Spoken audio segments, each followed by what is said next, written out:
আউযু বিল্লাহি মিনাশ শাইতানির রাজীম। বিসমিল্লাহির রহমানির রহিম। ইন্না আরসালনাকা শাহিদান ওয়া মুবাশশিরান ওয়া নাযীরা লিতু'মিনু বিল্লাহি ওয়া রাসূলিহি ওয়া তু'আযযিরুহু ওয়া তুওয়াক্কিরুহু ওয়া তুসাব্বিহুহু বুকরাতান ওয়া আসীলা। সম্মানিত ভাতৃমণ্ডলী, আল্লাহ রাব্বুল আলামিনের প্রশংসা এবং প্রিয় রাসূল সাল্লাল্লাহু আলাইহি সাল্লামের উপর অসংখ্য সালাত ও সালামের পর আজ বৃহস্পতিবার 2রা রজব 1446 হিজরি মোতাবেক 2রা জানুয়ারি 2025 আমাদের ধারাবাহিক বিষয়ভিত্তিক আলোচনা চলে আসছে গত কয়েক সপ্তাহ থেকে হক সম্পর্কে। অধিকার, আল্লাহ রাব্বুল আলামিন যেসব হকগুলি ফরজ করেছেন, তার হক অথবা তার বান্দার হক যেগুলি ফরজ করেছেন, ধারাবাহিক আলোচনা আমরা শুরু করেছি। আল্লাহ রাব্বুল আলামিনের হক সম্পর্কে একটি আলোচনা করেছি। দ্বিতীয় আলোচনা ছিল গত সপ্তাহে বান্দার হক সাধারণভাবে, যাতে সমস্ত বান্দা শামিল। আর তৃতীয় হক আজকে আলোচনা হবে প্রিয় রাসূল সাল্লাল্লাহু আলাইহি সাল্লামের হক সম্পর্কে। রাসূলুল্লাহ সাল্লাল্লাহু আলাইহি সাল্লামের হক মানব জাতির ওপর কি, আর বিশেষভাবে যারা তার প্রতি বিশ্বাসের দাবি রাখে, ঈমানের দাবি রাখে, তার উম্মত যারা তার দাওয়াতে সাড়া দিয়েছে, কবুল করেছে, জন্মসূত্রে পেয়েছে অথবা ইসলাম গ্রহণ করেছে, জন্মসূত্রে না পেলেও তাদের ওপর কি অধিকার। রাসূলুল্লাহ সাল্লাল্লাহু আলাইহি ওয়াসাল্লাম হক উম্মতের ওপর। উম্মত দুই ভাগে বিভক্ত, কথাটি এখানে জেনে নাও ভালো। উম্মতে দাওয়াত এবং উম্মতে ইজাবত। উম্মতে দাওয়া মানে এমন সমস্ত মানব জাতি যাদের দাওয়াতের উদ্দেশ্যে রাসূলুল্লাহ সাল্লাল্লাহু আলাইহি ওয়াসাল্লাম প্রেরিত হয়েছেন। সুতরাং তাতে মুসলিম অমুসলিম সবাই শামিল, কারণ রাসূলুল্লাহ সাল্লাল্লাহু আলাইহি ওয়াসাল্লামের দাওয়াত সারা বিশ্বের সমস্ত মানুষ, এমনকি জিনদের জন্য। ওয়া খালাকতুল জিন্না ওয়াল ইনসা ইল্লা লিয়াবুদুন। জিন এবং মানুষকে, সমস্ত মানুষকে আল্লাহ তার ইবাদতের জন্য সৃষ্টি করেছেন। ওমা আরসালনাকা ইল্লা কাফাতাল লিন্নাস, তোমাকে সমস্ত মানুষের জন্য আমি রসুল করে পাঠিয়েছি। ওমা আরসালনাকা ইল্লা রাহমাতাল লিল আলামিন, বিশ্বজাহানের জন্য রহমত স্বরূপ পাঠিয়েছি। এইভাবে ইন্নী রাসূলুল্লাহ ইলাইকুম জামিয়া, আমি তোমাদের সবার জন্য রসুল হয়ে এসেছি। বহু আয়াত কোরআনে কারিমে রয়েছে যে নবী সাল্লাল্লাহু আলাইহি ওয়াসাল্লামের রিসালাত, পেগাম সমস্ত বিশ্বের মানুষের জন্য, সমস্ত মানবতার জন্য। তাহলে এরা কে দাওয়াতের উম্মত কেন বলা হয়েছে? কারণ নবী সাল্লাল্লাহু আলাইহি ওয়াসাল্লামের দাওয়াতের এরাই হচ্ছে ক্ষেত্র, ঠিক? সবাই শামিল, তাতে মুসলিম অমুসলিম সবাই শামিল। তাহলে উম্মতের উপর রাসূলুল্লাহ হক মানে সমস্ত মানব জাতি যাদের উদ্দেশ্যে তিনি প্রেরিত হয়েছেন আল্লাহর পক্ষ থেকে, তাদের ওপর রাসূলুল্লাহ সাল্লাল্লাহু আলাইহি ওয়াসাল্লামের হক, অধিকার বা প্রাপ্য কি।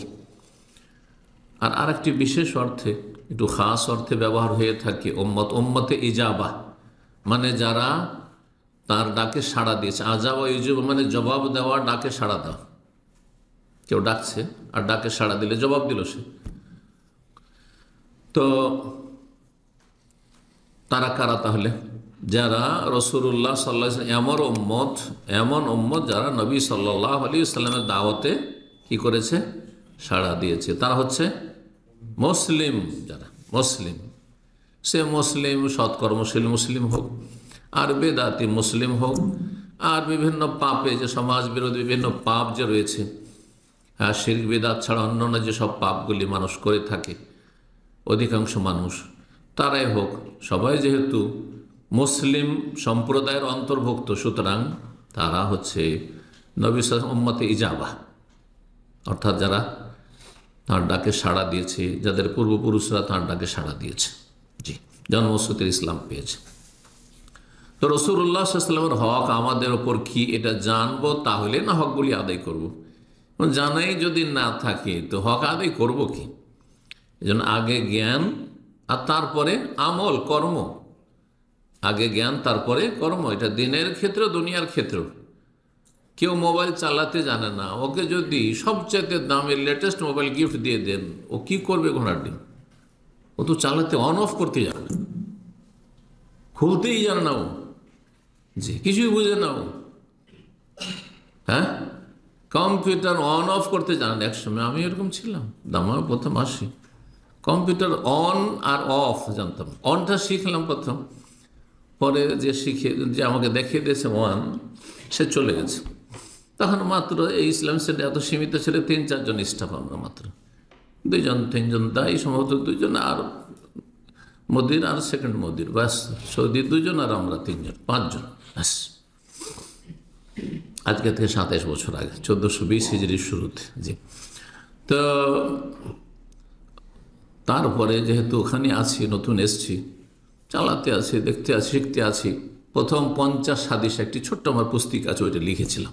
মানে ওর ট্রেনিং হচ্ছে আর লেখাও হচ্ছে, একটা হাদিসের তর্জমা করা হচ্ছে। তো আর যে অফ করবো শেষখানে, হ্যাঁ ওরা চলে গেছে, তারপরে এসব পরে আমি অফ করতে জানি না, কেমন করে কোনখানে ক্লিক করতে হয়, তারপরে কোনখানে শাট ডাউন করতে হয় তাই জানি না। কি করছে, ডাইরেক্ট দিলাম ডাইরেক্ট বন্ধ করে। জি, এটা আমার জীবনের কথা। তো যদি নাই জানা থাকে তো আমল কর্ম কি করবেন আপনি? তো যারা রাসূলুল্লাহ সাল্লাল্লাহু আলাইহি ওয়াসাল্লামের হক সম্পর্কে কোনো জ্ঞানই রাখেন না, অজ্ঞ, তারা রাসূলুল্লাহর হকগুলি আদায় করবে বা কী করে? রাসূলুল্লাহর হক আদায় করাই হচ্ছে ইসলামিক লাইফ, ইসলামী জীবন। তো শুরু করি এই ভূমিকার পরে। সূরা আল ফাতহ আয়াত নম্বর 8 এবং 9 দুটো আয়াত রয়েছে, যাতে কিছু হকের দিকে আল্লাহ রাব্বুল আলামিন দিক নির্দেশনা দিয়েছেন। ইন্না আরসালনাকা শাহিদান ওয়া মুবাশশিরান ওয়া নাযীরা। আল্লাহ বলছেন, হে নবী, নিঃসন্দেহে আপনাকে আমি প্রেরণ করেছি শাহিদান মানে সাক্ষী করে। আপনি আপনার উম্মত সম্পর্কে হাসরের মাঠে সাক্ষী দেবেন, সাক্ষী করে। ও মুবাশশিরান এবং সুসংবাদদাতা করে। সুসংবাদ কাকে দেওয়া হয়? যারা ভালো তাকে সুসংবাদ। আপনি একটা কাজ ভালো করেছেন প্রতিষ্ঠানের, সুতরাং আপনার জন্য সুসংবাদ রয়েছে, আপনাকে আশ্বস্ত করা হচ্ছে যে আপনার এর উত্তম প্রতিদান আছে। সুসংবাদ তাহলে যারা নবী সাল্লাল্লাহু আলাইহি ওয়াসাল্লামের ডাকে সাড়া দিবেন, যারা ঈমানের সাথে সৎকর্মশীল হবেন, যা করণীয় তা করবেন, তাদের জন্য সুসংবাদ। মুবাশশিরান 2 নম্বর, ওয়া নাযীরা 3 নম্বরে, এবং সতর্ককারী, সাবধানকারী করে পাঠানো হয়েছে। সাবধান করতে হয় কাকে? ওয়ার্নিং দিতে হয় কাকে? যাদের আচার আচরণ ভালো নয়, যারা নবী সাল্লাল্লাহু আলাইহি ওয়াসাল্লামের কথা মানবে না, নবী সাল্লাল্লাহু আলাইহি ওয়াসাল্লামের নিয়ে আসা দিক নির্দেশনা নেবে না, যারা অবাধ্য হবে, যারা অবিশ্বাসী হবে, তাদেরকে সাবধান করে দেওয়া, সতর্ক করে দেওয়া। সতর্ক। এমন একটা সময় চলে আসবে যখন আর বিশ্বাস করার কোনো সুযোগ নেই, তো যখন আমল করার কোনো সুযোগ নেই, যখন ফিরে আসার, তওবা করার, সংশোধনের কোনো সুযোগ নেই। অর্থাৎ মালাকুল মউত এসে রূহ নিয়ে গেছে, শেষ। নাযীরা, সাবধান। এই অবস্থায় যদি চলে যাও, সোজা জাহান্নামে চলে যেতে হবে, পাপ থেকে ফিরে না আসলে। আল্লাহ রাব্বুল আলামিন এই যে সম্মান দিয়েছেন তাকে, তিনি সাক্ষী, তিনি সুসংবাদদাতা, তিনি সতর্ক সাবধানকারী আল্লাহর পক্ষ থেকে মানব জাতির জন্য। কারণ মানব জাতির সাথে আল্লাহ সরাসরি কথা বলেননি, বলবেন না। বিশিষ্ট বান্দা যাদেরকে আম্বিয়া এবং রসুল বলা হয়, নবী রসুল, তাদের মাধ্যমে মানব জাতির সংশোধনের উদ্দেশ্যে আল্লাহ তার কথা, তার বাণী, তার দিক নির্দেশনা, আসমানি সিলেবাস পৌঁছে দিয়েছে। কি জানলে তো মেনু বিল্লাহি ওয়া রাসূলিহি, যাতে করে তোমরা আল্লাহর প্রতি বিশ্বাস স্থাপন করো, ঈমান নিয়ে আসো, এবং তার রসুলের প্রতি ঈমান নিয়ে আসো। তাহলে এখানে একটি হকের কথা বলা হলো, কি? আল্লাহর প্রতি ঈমান নিয়ে আসা, এটা আল্লাহর হক। রসুলের প্রতি ঈমান নিয়ে আসা, রসুলের হক, একটি হক। ওয়া তুআজ্জিরুহু, এবং নবী সাল্লাল্লাহু আলাইহি সাল্লামকে কি করবে? সাহায্য সহযোগিতা করবে, শক্তিশালী করবে। জি, তার নবী সাল্লাল্লাহু আলাইহি সাল্লামকে সাহায্য করা, আবার নবী সাল্লাল্লাহু আলাইহি সাল্লামকে শক্তি যোগান দেওয়া, শক্তিশালী করা। নবী সাল্লাল্লাহু যখন ছিলেন তখন সরাসরি তাকে শক্তিশালী করা, আর তাকে শক্তিশালী করা মানে তার নিয়ে আসা দিনকে শক্তিশালী করা। তিনি যে উদ্দেশ্যে এসেছেন সেই উদ্দেশ্যটিকে সফল করা। নবী সাল্লাল্লাহু আলাইহি ওয়াসাল্লাম দুনিয়াতে নেই, তো এখন কি করে নবী সাল্লাল্লাহু আলাইহি ওয়াসাল্লামকে আপনি কি শক্তিশালী করবেন? নবী করিম সাল্লাল্লাহু আলাইহি সাল্লামের আপনি সহযোগিতা করবেন, পাশে দাঁড়াবেন। সেটা হচ্ছে নবী সাল্লাল্লাহু আলাইহি ওয়াসাল্লাম যে মেসেজ, যে পেগাম মানব জাতির উদ্দেশ্যে ছেড়ে গেছেন, কোরআনুল করিম এবং তার সুন্নাহ, দুটো ওহী, সেটা সারা বিশ্বের সমস্ত মানুষের কাছে সুন্দরভাবে আমানতার সাথে পৌঁছে দেবেন, তাতে কোনো ঘাটতি করবেন না। তার আগে যেসব স্তরগুলি নিজে বিশ্বাস করবেন, নিজে ভালো মানুষ হবেন, তারপর অন্যদের কাছে পৌঁছে দেবেন এবং তার এই দাওয়াতকে যতটা সম্ভব আপনার পক্ষে আপনি শ্রম দিয়ে, মেহনত দিয়ে, বিদ্যা দিয়ে, বুদ্ধি দিয়ে শক্তিশালী করবেন। আপনি আল্লাহর দিন শক্তিশালী হোক। দুনিয়ার বাতিল মতবাদকে শক্তিশালী করার জন্য জিরো থেকে একটা পার্টি উঠছে, রাজনৈতিক পার্টি হোক অথবা একটা থিওরি হোক, সমাজবাদ হোক, আর আপনার তন্ত্র মন্ত্র যত দুনিয়ার রয়েছে বাদ যত হোক, হ্যাঁ, নাস্তিক্যবাদ হোক, আর কমিউনিজম হোক, আর যেই সে হোক না কেন, আছে না নেই? ধর্মের নামে হোক অথবা রাজনীতির নামে হোক, অর্থনীতির নামে হোক, যেসব মতবাদ এবং তন্ত্রগুলি দুনিয়াতে আসছে, সেগুলি একসময় কিছুই ছিল না, তাদের একজনও লোক ছিল না। প্রথম এই কথা একজন উঠিয়েছে, এই বাতিল কথা। তারপর সেটা কত দুনিয়াতে শক্তিশালী, সারা বিশ্বে গণতন্ত্র ছাড়া বুঝেই না মানুষ, মানে গণতন্ত্র ছাড়া মনে হয় কোনো সমাধান নেই। এটি আজকাল অধিকাংশ মুসলিমদের বিশ্বাস। জি হ্যাঁ, এটাই ভ্রান্ত বিশ্বাস অধিকাংশ মুসলিমদের। কাফেরদের কথা বাদ দেন, কাফেররা তো লেগে আছে সারা পৃথিবী গণতন্ত্র প্রতিষ্ঠার জন্য। ওয়াতুআজ্জিরুহু, নবী সাল্লাল্লাহু আলাইহি ওয়াসাল্লামকে শক্তিশালী করতে হবে, নবীর নিয়ে আসা দিনকে শক্তিশালী করতে হবে, নবীর আদর্শকে শক্তিশালী করতে হবে। আপনার ঘর থেকে শুরু করতে হবে পরের আগে, এটি একটি হক। ওয়াতুআক্কিরুহু, এবং তাকে সম্মান করবে। তাওকীর মানে সম্মান করা, তাজিম, তাকে সম্মান করবে, শ্রদ্ধা করবে। যেমন সম্মান শ্রদ্ধা আল্লাহ রাব্বুল আলামিন মর্যাদা দিয়েছেন যথাযথভাবে, এগুলি হচ্ছে রাসূলুল্লাহ সাল্লাল্লাহু আলাইহি ওয়াসাল্লামের কিছু হক, যা এই আয়াতে বর্ণনা করা হয়েছে। ওয়াতুসাব্বিহুহু বুকরাতাও ওয়া আসীলা, এবং আল্লাহর তাসবিহ, মহিমা, গুণগান করবে সকাল বিকাল সর্বদা। তাহলে জিকির, আজকার, তসবিহ কার? আল্লাহর। ঈমান আল্লাহর প্রতিও নিয়ে আসবে, রসুলের প্রতি ঈমান নিয়ে আসবে, কিন্তু তসবিহ নবীর নয়, জিকির নবীর নয়। জিকির কার? উযকুরুল্লাহ ফাযকুরুনি, আমার জিকির করো। জি, এইখানে বেদাতি, অনেক বেদাতি এখানে শিরক করে ফেলে। আমার ছাত্র জীবনে মদিনা ইউনিভার্সিটি যখন লেখাপড়া করতাম, তো একদিন রওজায় বসে আছে। রওজা মানে শরীয়ত সম্মত যেটি রওজা, রওজা মানে আবার বেদাতি রওজা হচ্ছে কবর, না ওইটা নয়। সুন্নতি রওজা হচ্ছে নবী সাল্লাল্লাহু আলাইহি ওয়াসাল্লামের যে কক্ষ, বাড়ি মা আয়েশার, ওখান থেকে শুরু করে মেম্বার পর্যন্ত যেই জায়গাটি সলাৎ পড়ার জায়গা, এবং সেখানে সলাৎ আদায় করার ফজিলত রয়েছে, সুন্নত নফল। ফরজের ক্ষেত্রে যত সামনে এগিয়ে যাবেন, কারণ সামনে আরও কাতার আছে, সুযোগ আছে, সুতরাং তাদের বেশি ফজিলত। 2 রাকাত আসর থেকে মাগরিবের মাঝে চলে আসতাম, আর আসার পরে ঈশা পর্যন্ত থাকতাম। ওখানে হারামে ঢোকা খুব সহজ ছিল। এই তো করোনার যুগ থেকে জটিল হয়ে গেছে, অ্যাপয়েন্টমেন্ট হয়ে গেছে, চান্স পাওয়া যাচ্ছে না, সামনে সবসময় ফুল হয়েই থাকছে। কিন্তু একসময়, এখন আমরা এত বেশি খুলে গেছে, কোনো আর জায়গা পাওয়া যায় না, গিয়ে দূরে কোথাও বসতে হচ্ছে। কিন্তু একসময় সুবহানাল্লাহ, প্রথম কাতারে বসতে চান, চলে যান, আসর নামাজের পরে পরে চলে যান আপনি। তারপরে আপনি দ্বিতীয় তৃতীয় কাতারে তো আপনি মাগরিবের আধা ঘন্টা 1 ঘন্টা আগে গিয়ে পাবেন আপনি। আর যদি আপনি রওজাতে যেতে চান, তো খালি পড়ে আছে ধরেন, আরামসে আপনি গিয়ে সেখানে সালাত আদায় করেন। এক আল্লাহ এক সময় সুযোগ দিয়েছেন, আলহামদুলিল্লাহ রাব্বিল আলামিন। মদিনা থেকে যারা সুযোগ নিয়েছে তারা ভাগ্যবান, আর যারা সুযোগ নেয়নি হতভাগা। মদিনায় এসেছে, অন্ধ হয়ে এসেছে, অন্ধ হয়ে ফিরে চলে গেছে। বহু হতভাগা, দুনিয়া নিয়ে গেছে, পয়সা নিয়ে গেছে, কিন্তু দিন নিয়ে যেতে পারেনি। তো একজন লোক দেখছি যে শুধু জপছে ইয়া রাসূলুল্লাহ, ইয়া রাসূলুল্লাহ, ইয়া রাসূলুল্লাহ। উর্দু ভাষী, হায়দ্রাবাদ বাড়ি। জিজ্ঞেস করলাম প্রথম, পাশে যেহেতু বসে এই কাজ করছে, তো তাকে বললাম, আপনাদের শিক্ষার জন্য বলছি, এরকম শিরকি আকীদা লোক ভারত, বাংলাদেশ, পাকিস্তানে বহু আছে, লক্ষ লক্ষ আছে। এই আকীদায় তারা বিশ্বাসী, মাজার পূজারি আর এই সৌফি, এরা এইসব শিরকি আকীদা বিশ্বাসী, কুফরিতে বিশ্বাসী। সেটাকে ইসলাম মনে করে জান্নাতের রাস্তা, মানে জান্নাতের রাস্তা নয়, জাহান্নামের রাস্তা সোজা। আল্লাহর হক অন্য কাউকে দেওয়া যাবে না, বোঝা গেছে না? যার হক যেটা, সেটা তাকে দিতে হবে।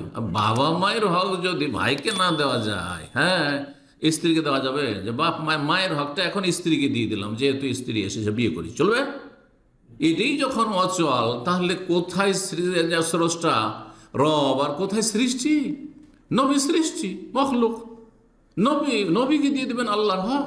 আশ্চর্য কথা, এত অজ্ঞতা। ইয়া রাসূলুল্লাহ, ইয়া রাসূলুল্লাহ জপছে। ভালো করে সালাম করে ঠান্ডাভাবে বলার চেষ্টা করলাম। বললাম যে আপনি কি করছেন? বলছে রসুলের জিকির করছি। রসুলের জিকির করছি। আমি বলি জিকির তো আল্লাহর রব্বি। তো আমি বলছি জিকির তো আল্লাহর, কোরআনে কারিমে যত আয়াত রয়েছে সব উযকুরুল্লাহ, আল্লাহর জিকির। ও যাকিরিন আল্লাহ কাসীর, আল্লাহর জিকিরের কথা বলা হয়েছে। তখন অত টের পেয়ে গেছে যে এ তো ওয়াহাবি আছে।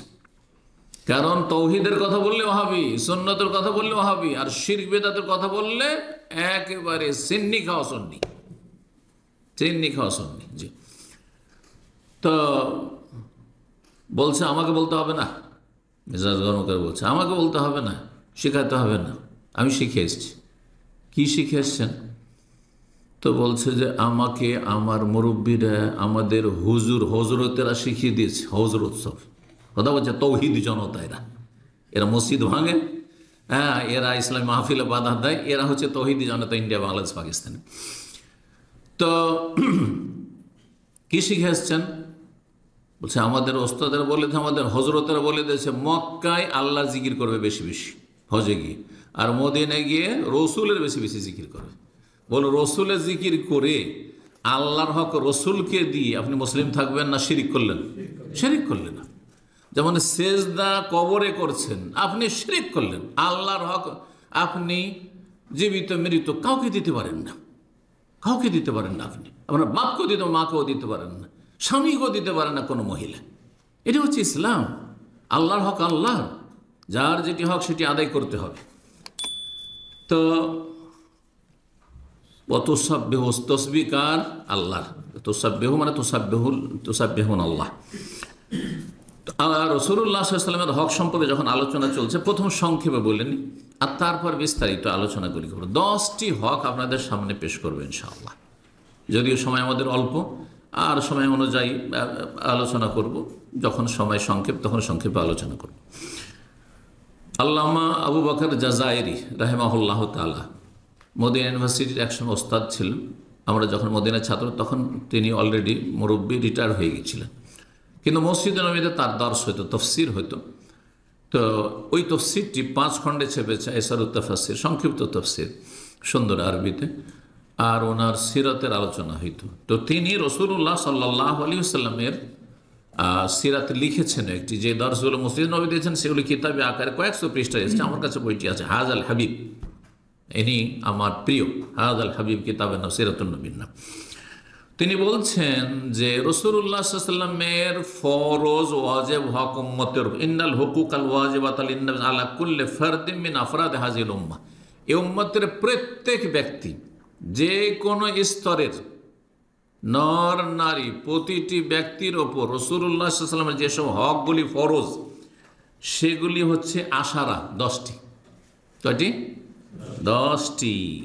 তারপরে তিনি সংক্ষেপে শুধু গণিয়ে দিয়েছেন, আমি এখন গণনা করিয়ে দিই, কারণ অনেকে 5 মিনিট শোনা শ্রোতা, 3 মিনিট শোনা শ্রোতা, তারপরে দিবের টান দেবে, 1 ঘন্টার লেকচার, চলো 3 মিনিট শুনলাম, কি বলছে, হয়ে গেল কাজ। এসব অলসদের জন্য অন্তত জেনে নিই যে নবী সাল্লাল্লাহু আলাইহি ওয়াসাল্লামের হক এর পয়েন্টগুলি জানুক। আল ঈমান বিহি 1 নম্বর, তার প্রতি ঈমান নিয়ে আসা। 2 নম্বর হচ্ছে মাহাব্বাতুহু, তাকে ভালোবাসা। 3 নম্বর হচ্ছে তাআতুহু, তার আনুগত্য করা। 4 নম্বর হচ্ছে মুতাবাআতুহু, তার অনুসরণ করা। আনুগত্য আর অনুসরণে কিছুটা ভাষাগত পার্থক্য আছে আর ভাবগত পার্থক্য আছে। আল ইক্তেদা বিহি, তার অনুকরণ করা, ইক্তেদা। জি, যদিও ইক্তেদা আর ইত্তেবা আর তাআ 3টি কাছাকাছি, এই জন্য 3টিকে একসাথে ইনশাআল্লাহ যখন বিস্তারিত আলোচনা করব তখন 3টিকে একসাথে করে দেব। কয়টি হইল তাহলে? জানেছেন 5টি হয়েছে। তারপরে তাওকীরুহু, তার সম্মান করা, তুওয়াক্কিরু হয়ে যে আয়াতে আসলে সূরাতুল ফাতিহা, সম্মান করা। জি, তাযীম ও শানহি, তার যে আল্লাহ উঁচু মর্যাদা দিয়েছেন, আর তাকে আল্লাহ উন্নীত করেছেন, সবচেয়ে উপরে উঠিয়েছেন, সমস্ত সৃষ্টি জগতের মধ্যে সবচেয়ে শ্রেষ্ঠ ব্যক্তিত্ব রাসূলুল্লাহ সাল্লাল্লাহু আলাইহি ওয়াসাল্লাম, সৈয়দুল আম্বিয়া, সমস্ত নবীদের যিনি সবচেয়ে শ্রেষ্ঠ নবী, শ্রেষ্ঠ রাসূল এবং খাতামুন নবী, সর্বশেষ নবী, তারপরে কোনো নবী আসবে না, তার মর্যাদার কথা আলোচনা করা এবং তার মর্যাদার কথা চর্চা করা। জি, কয়টি হইল? 6টি হয়েছে, 7টি হয়েছে। তারপরে তার হিতাকাঙ্ক্ষী হওয়া, ওজুবিনাস, তার হিতাকাঙ্ক্ষী, যে যার হিতাকাঙ্ক্ষী হয় তার নিজে তো ক্ষতি করবে না, ক্ষতি হইতেও দেবে না, এর নাম হচ্ছে হিতাকাঙ্ক্ষী হওয়া, শুভ আকাঙ্ক্ষা করা। কয়টি হলো? 8 হয়ে গেছে। মাহাব্বাত আলে বাইতিহি ওয়া আসহাবিহি, তার আহলে বাইত, নবী সাল্লাল্লাহু আলাইহি ওয়াসাল্লামের বংশকে ভালোবাসা, বংশের যারা মুমিন মুসলিম, কাফেরকে নয়। নবী সাল্লাল্লাহু আলাইহি ওয়াসাল্লামের বংশ তো আবু আলাহ, আবু তালেব, কাফেরকে ভালোবাসা হারাম। জি, কুফরের অবস্থায় যারা দুনিয়া থেকে চলে গেছে, হ্যাঁ কুফরের অবস্থা আছে, তাদেরকে দাওয়াত দেন, হেদায়েত হোক, ঠিক আছে, হেদায়েতের রাস্তা খোলা আছে, তাদের হেদায়েতের জন্য দোয়া করেন। কিন্তু কুফরের অবস্থায় মরে যাওয়ার পরে কারো জন্য কল্যাণের দোয়া করা, রুহের মাগফিরাত, হারাম, কাবিরা গুনাহ। তো তার বংশের যারা মুমিন মুমিনা তাদেরকে বিশেষভাবে ভালোবাসা, আর সাহাবায়ে কেরামদেরকে ভালোবাসা, তার সাথী সঙ্গীদেরকে ভালোবাসা। আর 10 নম্বর হচ্ছে আসসালাতু আলাইহি, তার প্রতি দরুদ ও সালাম পেশ করা, সালাত এবং সালাম পেশ করা। কয়টি হইল? আরও বাড়ানো যেতে পারে। নবী সাল্লাল্লাহু আলাইহি ওয়াসাল্লামের উপর কেউ যদি আক্রমণ করে, নবী সাল্লাল্লাহু আলাইহি ওয়াসাল্লাম কেউ যদি মানহানি করে, নবীর দিনকে কেউ ছোট করে, ইসলামের বিরুদ্ধে কেউ লেখালেখি করে অথবা যদি বিষদগার করে, তাহলে ডিফেন্স করা এবং তাদের প্রতিহত করা, তাদের জবাব দেওয়া, হ্যাঁ, তাদেরকে কোণঠাসা করা, যেভাবে করা সম্ভব। যা রাষ্ট্রীয় ক্ষমতা রয়েছে রাষ্ট্রীয় ক্ষমতার মাধ্যমে করবে, আর যাদের কলমে জোর রয়েছে কলম দ্বারা ডিফেন্স করবে, যাদের জবানে জোর রয়েছে জবান দ্বারা কথা বলবে, এবং যারা সাধারণ মানুষ তারা রাসূলুল্লাহ সাল্লাল্লাহু আলাইহি ওয়াসাল্লাম এবং তার নিয়ে আসা দিনের পাশে দাঁড়াবে, সেই দিনের প্রচার প্রসার এবং আমল করবে। আর যাতে করে যারা রাসূলুল্লাহ সাল্লাল্লাহু আলাইহি ওয়াসাল্লামের শত্রু, বিরোধী, বিদ্বেষী, তারা কোণঠাসা হয়, তারা নির্মূল হয়, তারা দুর্বল হয়, তারা উৎখাত হয়, এর জন্য সর্বাত্মক চেষ্টা করবে আপন আপন জায়গা থেকে। তাহলে এগুলির এখন দলিল সহ আলোচনা করি। 1 নম্বর বিষয় কি ছিল? প্রথম হক রাসূলুল্লাহ সাল্লাল্লাহু আলাইহি ওয়াসাল্লামের কি? রাসূলুল্লাহ সাল্লাল্লাহু আলাইহি ওয়াসাল্লামের প্রতি বিশ্বাস স্থাপন করা। ঈমান মানে অন্তরে বিশ্বাস করে মেনে নেওয়া। অন্তরে বিশ্বাস আছে কিন্তু আপনি মানতে পারছেন না, তাহলে এটা কোনো কাজে আসবে না। অনেক অমুসলিম আছে ইসলামের সত্যতাকে পছন্দ করে, ইসলাম সত্য দিন, ইসলাম ভালো কথাই শেখায়, ইসলাম আমাকে খুব ভালো লাগে, তাহলে আপনি গ্রহণ করেন। বলছি সেটা পারছি না, পারিপার্শ্বিক অবস্থার জন্য, পারিবারিক সমস্যার কারণে, অথবা আমি চাপে, অথবা যে কোনো কারণে হোক না কেন, অথবা দুনিয়ার স্বার্থ ছাড়তে পারছে না, বিভিন্ন পাপে আসক্ত আছে। ইসলাম কবুল করা মানে সেসব পাপগুলি ছাড়তে হবে, অনেকে ছাড়তে পারবে না। ঠিক, বিভিন্ন বাধা রয়েছে, সত্য গ্রহণে মেলা বাধা রয়েছে। এর উপরে একটা আলোচনা আমার অনেক আগে রয়েছে, আবার ইনশাআল্লাহ আল্লাহ তৌফিক দিলে সত্য গ্রহণে বাধাগুলি আমাদের জানতে হবে। কারণ যারা সত্যকে গ্রহণ করে না, মুসলিম সমাজের যারা পথভ্রষ্ট, হ্যাঁ, তারা কেন সত্যকে গ্রহণ করে না, আর যারা মুসলিম নয় তারা কেন সত্য দিনে হক ইসলামকে কবুল করে না। বাধাগুলি দূর হয়ে গেলে অবশ্যই কোনো আপত্তি থাকবে না, কিন্তু বাধাগ্রস্ত হচ্ছে, বিভিন্নভাবে বাধাগ্রস্ত হচ্ছে। এই বাধাগুলি তাকে কি করতে হবে? দূর করার চেষ্টা করতে হবে। এই নয় যে আমার দায়িত্ব, তারও দায়িত্ব আছে যে তুমি একজন বিবেক সম্পন্ন মানুষ, সুতরাং তোমাকে সেই বাধাগুলি দূর করার চেষ্টা করতে হবে তোমার লাইফ থেকে। তো নবী সাল্লাল্লাহু আলাইহি ওয়াসাল্লামের প্রতি বিশ্বাস স্থাপন, কোরআনে কারীমে বহু আয়াত রয়েছে আল্লাহর প্রতি ঈমানের সাথে রাসূলের প্রতি ঈমানের কথা। ইন কুনতুম তু'মিনুনা বিল্লাহ ওয়াল ইয়াউমিল আখির যেমন রয়েছে, খুব বেশি বেশি তেমন রাসূলের কথা রয়েছে, আমিনু বিল্লাহি ওয়া রাসূলিহি। তো এইভাবে বেশ কিছু আয়াত, সূরা তাগাবুনের আয়াত নম্বর 8, 1-2টি আয়াত আপনাদের সামনে উল্লেখ করি রেফারেন্স সহ। আল্লাহ বলছেন ফাআমিনু বিল্লাহি ওয়া রাসূলিহি ওয়ান নূরিল্লাযী আনজালনা, তোমরা আল্লাহর প্রতি ঈমান নিয়ে আসো এবং রাসূলের প্রতি ঈমান নিয়ে আসো এবং সেই জ্যোতির প্রতি ঈমান নিয়ে আসো যা আমি নাজিল করেছি। সেই নূরের প্রতি ঈমান নিয়ে আসো যেই নূর নাজেল করেছি। সেটা কি? অবতীর্ণ কি করা হয়েছে? কোরআন। তাহলে কোরআনকে কি বলা হলো? নূর। তো বেদাতীরা বলে কোরআন নূরের পয়দা।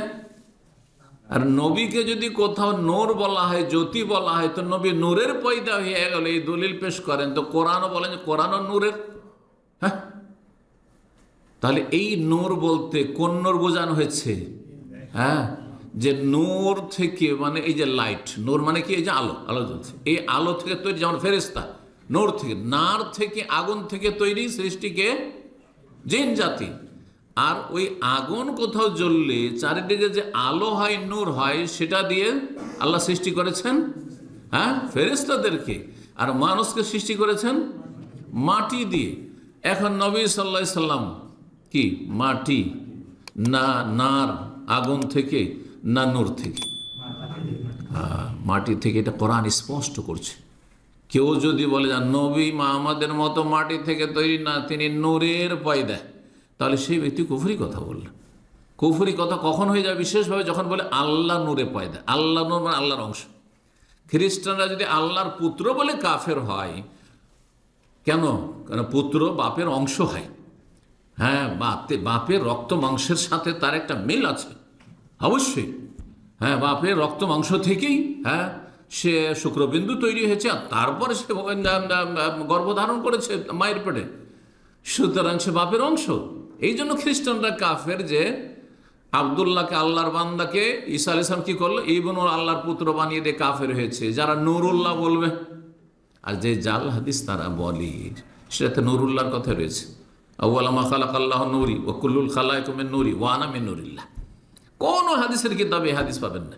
কিন্তু আমাদের দেশে বেদাতি সমাজের বক্তা জাহেলদের কাছে এই হাদিস পাবেন আপনি।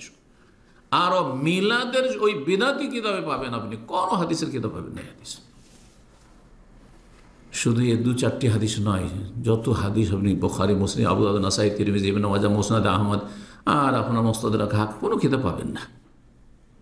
প্রথম আমার নূরকে আল্লাহ তৈরি করলেন, হ্যাঁ, আর তার সমস্ত সৃষ্টি আমার। আচ্ছা, সমস্ত সৃষ্টি যদি নবীন নূরে, আর ওয়ানা মিন নূরিল্লাহ, আমি আল্লাহর নূরে, তাহলে ইনডাইরেক্ট আপনার তো নূর, ঠিক কিনা?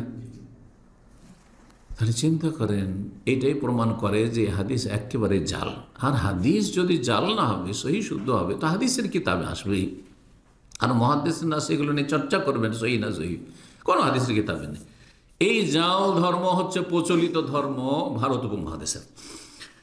তো বলছিলাম যে এখানে নূর বলা হয়েছে কোরআনকে, কোরআন নূরের নয়। ঠিক তেমনি নবী সাল্লাল্লাহু আলাইহি ওয়াসাল্লামকে কোথাও যদি নূর বলা হয়ে থাকে, তার মানে হেদায়েতের নূর, হেদায়েতের আলো। একজন ভালো আলেম যদি কোথাও থাকে বা এসেছেন, আর অনেক উপকৃত হলেন এলাকাবাসী, আমাদের মাঝে একজন আলো ছিল, নূর ছিলেন, নূর, হ্যাঁ, একটা জ্যোতি ছিল, তিনি চলে গেছেন, জ্যোতি হারিয়ে ফেলেছি আমরা, বলছে না, তার মানে কি সে নূর? সেই অর্থে বলা হয়েছে জি কোরআনে কারিমের নূর। তারপরে সূরা আরাফে আল্লাহ বলছেন আয়াত নম্বর 158-তে, ফাআমিনু বিল্লাহি ওয়া রাসূলিহিন নাবিয়্যিল উম্মি, তোমরা আল্লাহর প্রতি ঈমান নিয়ে আসো এবং সেই রাসূল নবীর প্রতি ঈমান নিয়ে আসো যিনি উম্মি ছিলেন। উম্মি মানে যার অক্ষরের জ্ঞান ছিল না, অক্ষর আলিফ বা তা সা লিখতে পড়তে জানতেন না। উম্মি মানে অজ্ঞ নয়, হ্যাঁ, উম্মি মানে মূর্খ নয়, হ্যাঁ, উম্মি মানে অশিক্ষিত নয়। শিক্ষিত আক্ষরিক জ্ঞান না থাকা সত্ত্বেও হতে পারে, কারণ আল্লাহ রাব্বুল আলামিন রাসূলুল্লাহ সাল্লাল্লাহু আলাইহি ওয়াসাল্লামের কোনো শিক্ষক দুনিয়াতে রাখতে চাননি। কারণ কোনো শিক্ষক যদি থাকতো আর সে যদি ইসলাম কবুল না করতো, তাহলে বলতো ও তো কিছুই জানতো না, ওকে তো আমি পাঠ পড়িয়েছি, আলিফ বা তা সা পড়িয়েছি। এ কথা বলার কোনো মানুষ নেই। মুসলিমও যদি কেউ হইতো, তাও বলতো যে আমি তো তার ওস্তাদ, ঠিক না? মানুষের মধ্যে কোনো ওস্তাদই রাখেনি আল্লাহ রাব্বুল এই হিকমতের জন্য। নবীর কোনো ওস্তাদ নেই, একমাত্র আল্লাহ রাব্বুল আসমান থেকে জিবরাইল আলাইহিস সালামকে পাঠিয়েছেন, জিবরাইল আলাইহিস সালামকে পাঠিয়েছেন, যাতে কোনো মানুষের ইহসান, অনুগ্রহ, অবদান না থাকে রাসূলুল্লাহ সাল্লাল্লাহু আলাইহি ওয়াসাল্লামের উপর। তো আল্লাহ রাব্বুল এখানে রাসূলের প্রতি ঈমান নিয়ে আসার কথা, আল্লাযী ইউমিনু বিল্লাহি ওয়া কালিমাতুহু ওয়াত্তাবিউহু, এবং তার অনুসরণ করা, এটিও একটি হক এখানে বর্ণনা করা হয়েছে, নবীর অনুসরণ। লাআল্লাকুম তাহতাদুন, তাহলেই তোমরা জান্নাতের রাস্তা পাবে। হেদায়েত মানে কি? সঠিক রাস্তা পাওয়া। কিসের রাস্তা? জান্নাতের রাস্তা। জি, এই জন্য হেদায়েত মানে জান্নাতের দিক নির্দেশনা, আর দলাল মানে রাস্তা হারিয়ে ফেলা, মানে জান্নাতের রাস্তা হারিয়ে ফেলা। জান্নাতের রাস্তা হারিয়ে ফেললে গন্তব্য স্থান জাহান্নাম, কারণ আখিরাতে দুটো জায়গা ছাড়া তৃতীয় কোনো জায়গা নেই। 2 নম্বর হক। আর তার সাথে বলে দিই, যখন আয়াত বললাম, হাদিস, বহু হাদিস রয়েছে রাসূলুল্লাহ সাল্লাল্লাহু আলাইহি ওয়াসাল্লামের প্রতি ঈমানের। তার মধ্যে জিবরাইল আলাইহিস সালাম এসে প্রশ্নকারীর বেশভূষায় এসে বসলেন, আর অপরিচিত মানুষ আগন্তুক আসলেন, আর নবী সাল্লাল্লাহু আলাইহি ওয়াসাল্লামের সামনে বসে গেলেন আদবের সাথে, আর জিজ্ঞাসা করেন কয়েকটি প্রশ্ন। তার মধ্যে একটি ছিল ঈমানের, ঈমান সম্পর্কে বলেন। তখন রাসূল কি বলেছিলেন? ঈমান 6টি বিষয়ের সমষ্টি, 6টি বিষয়ের নাম।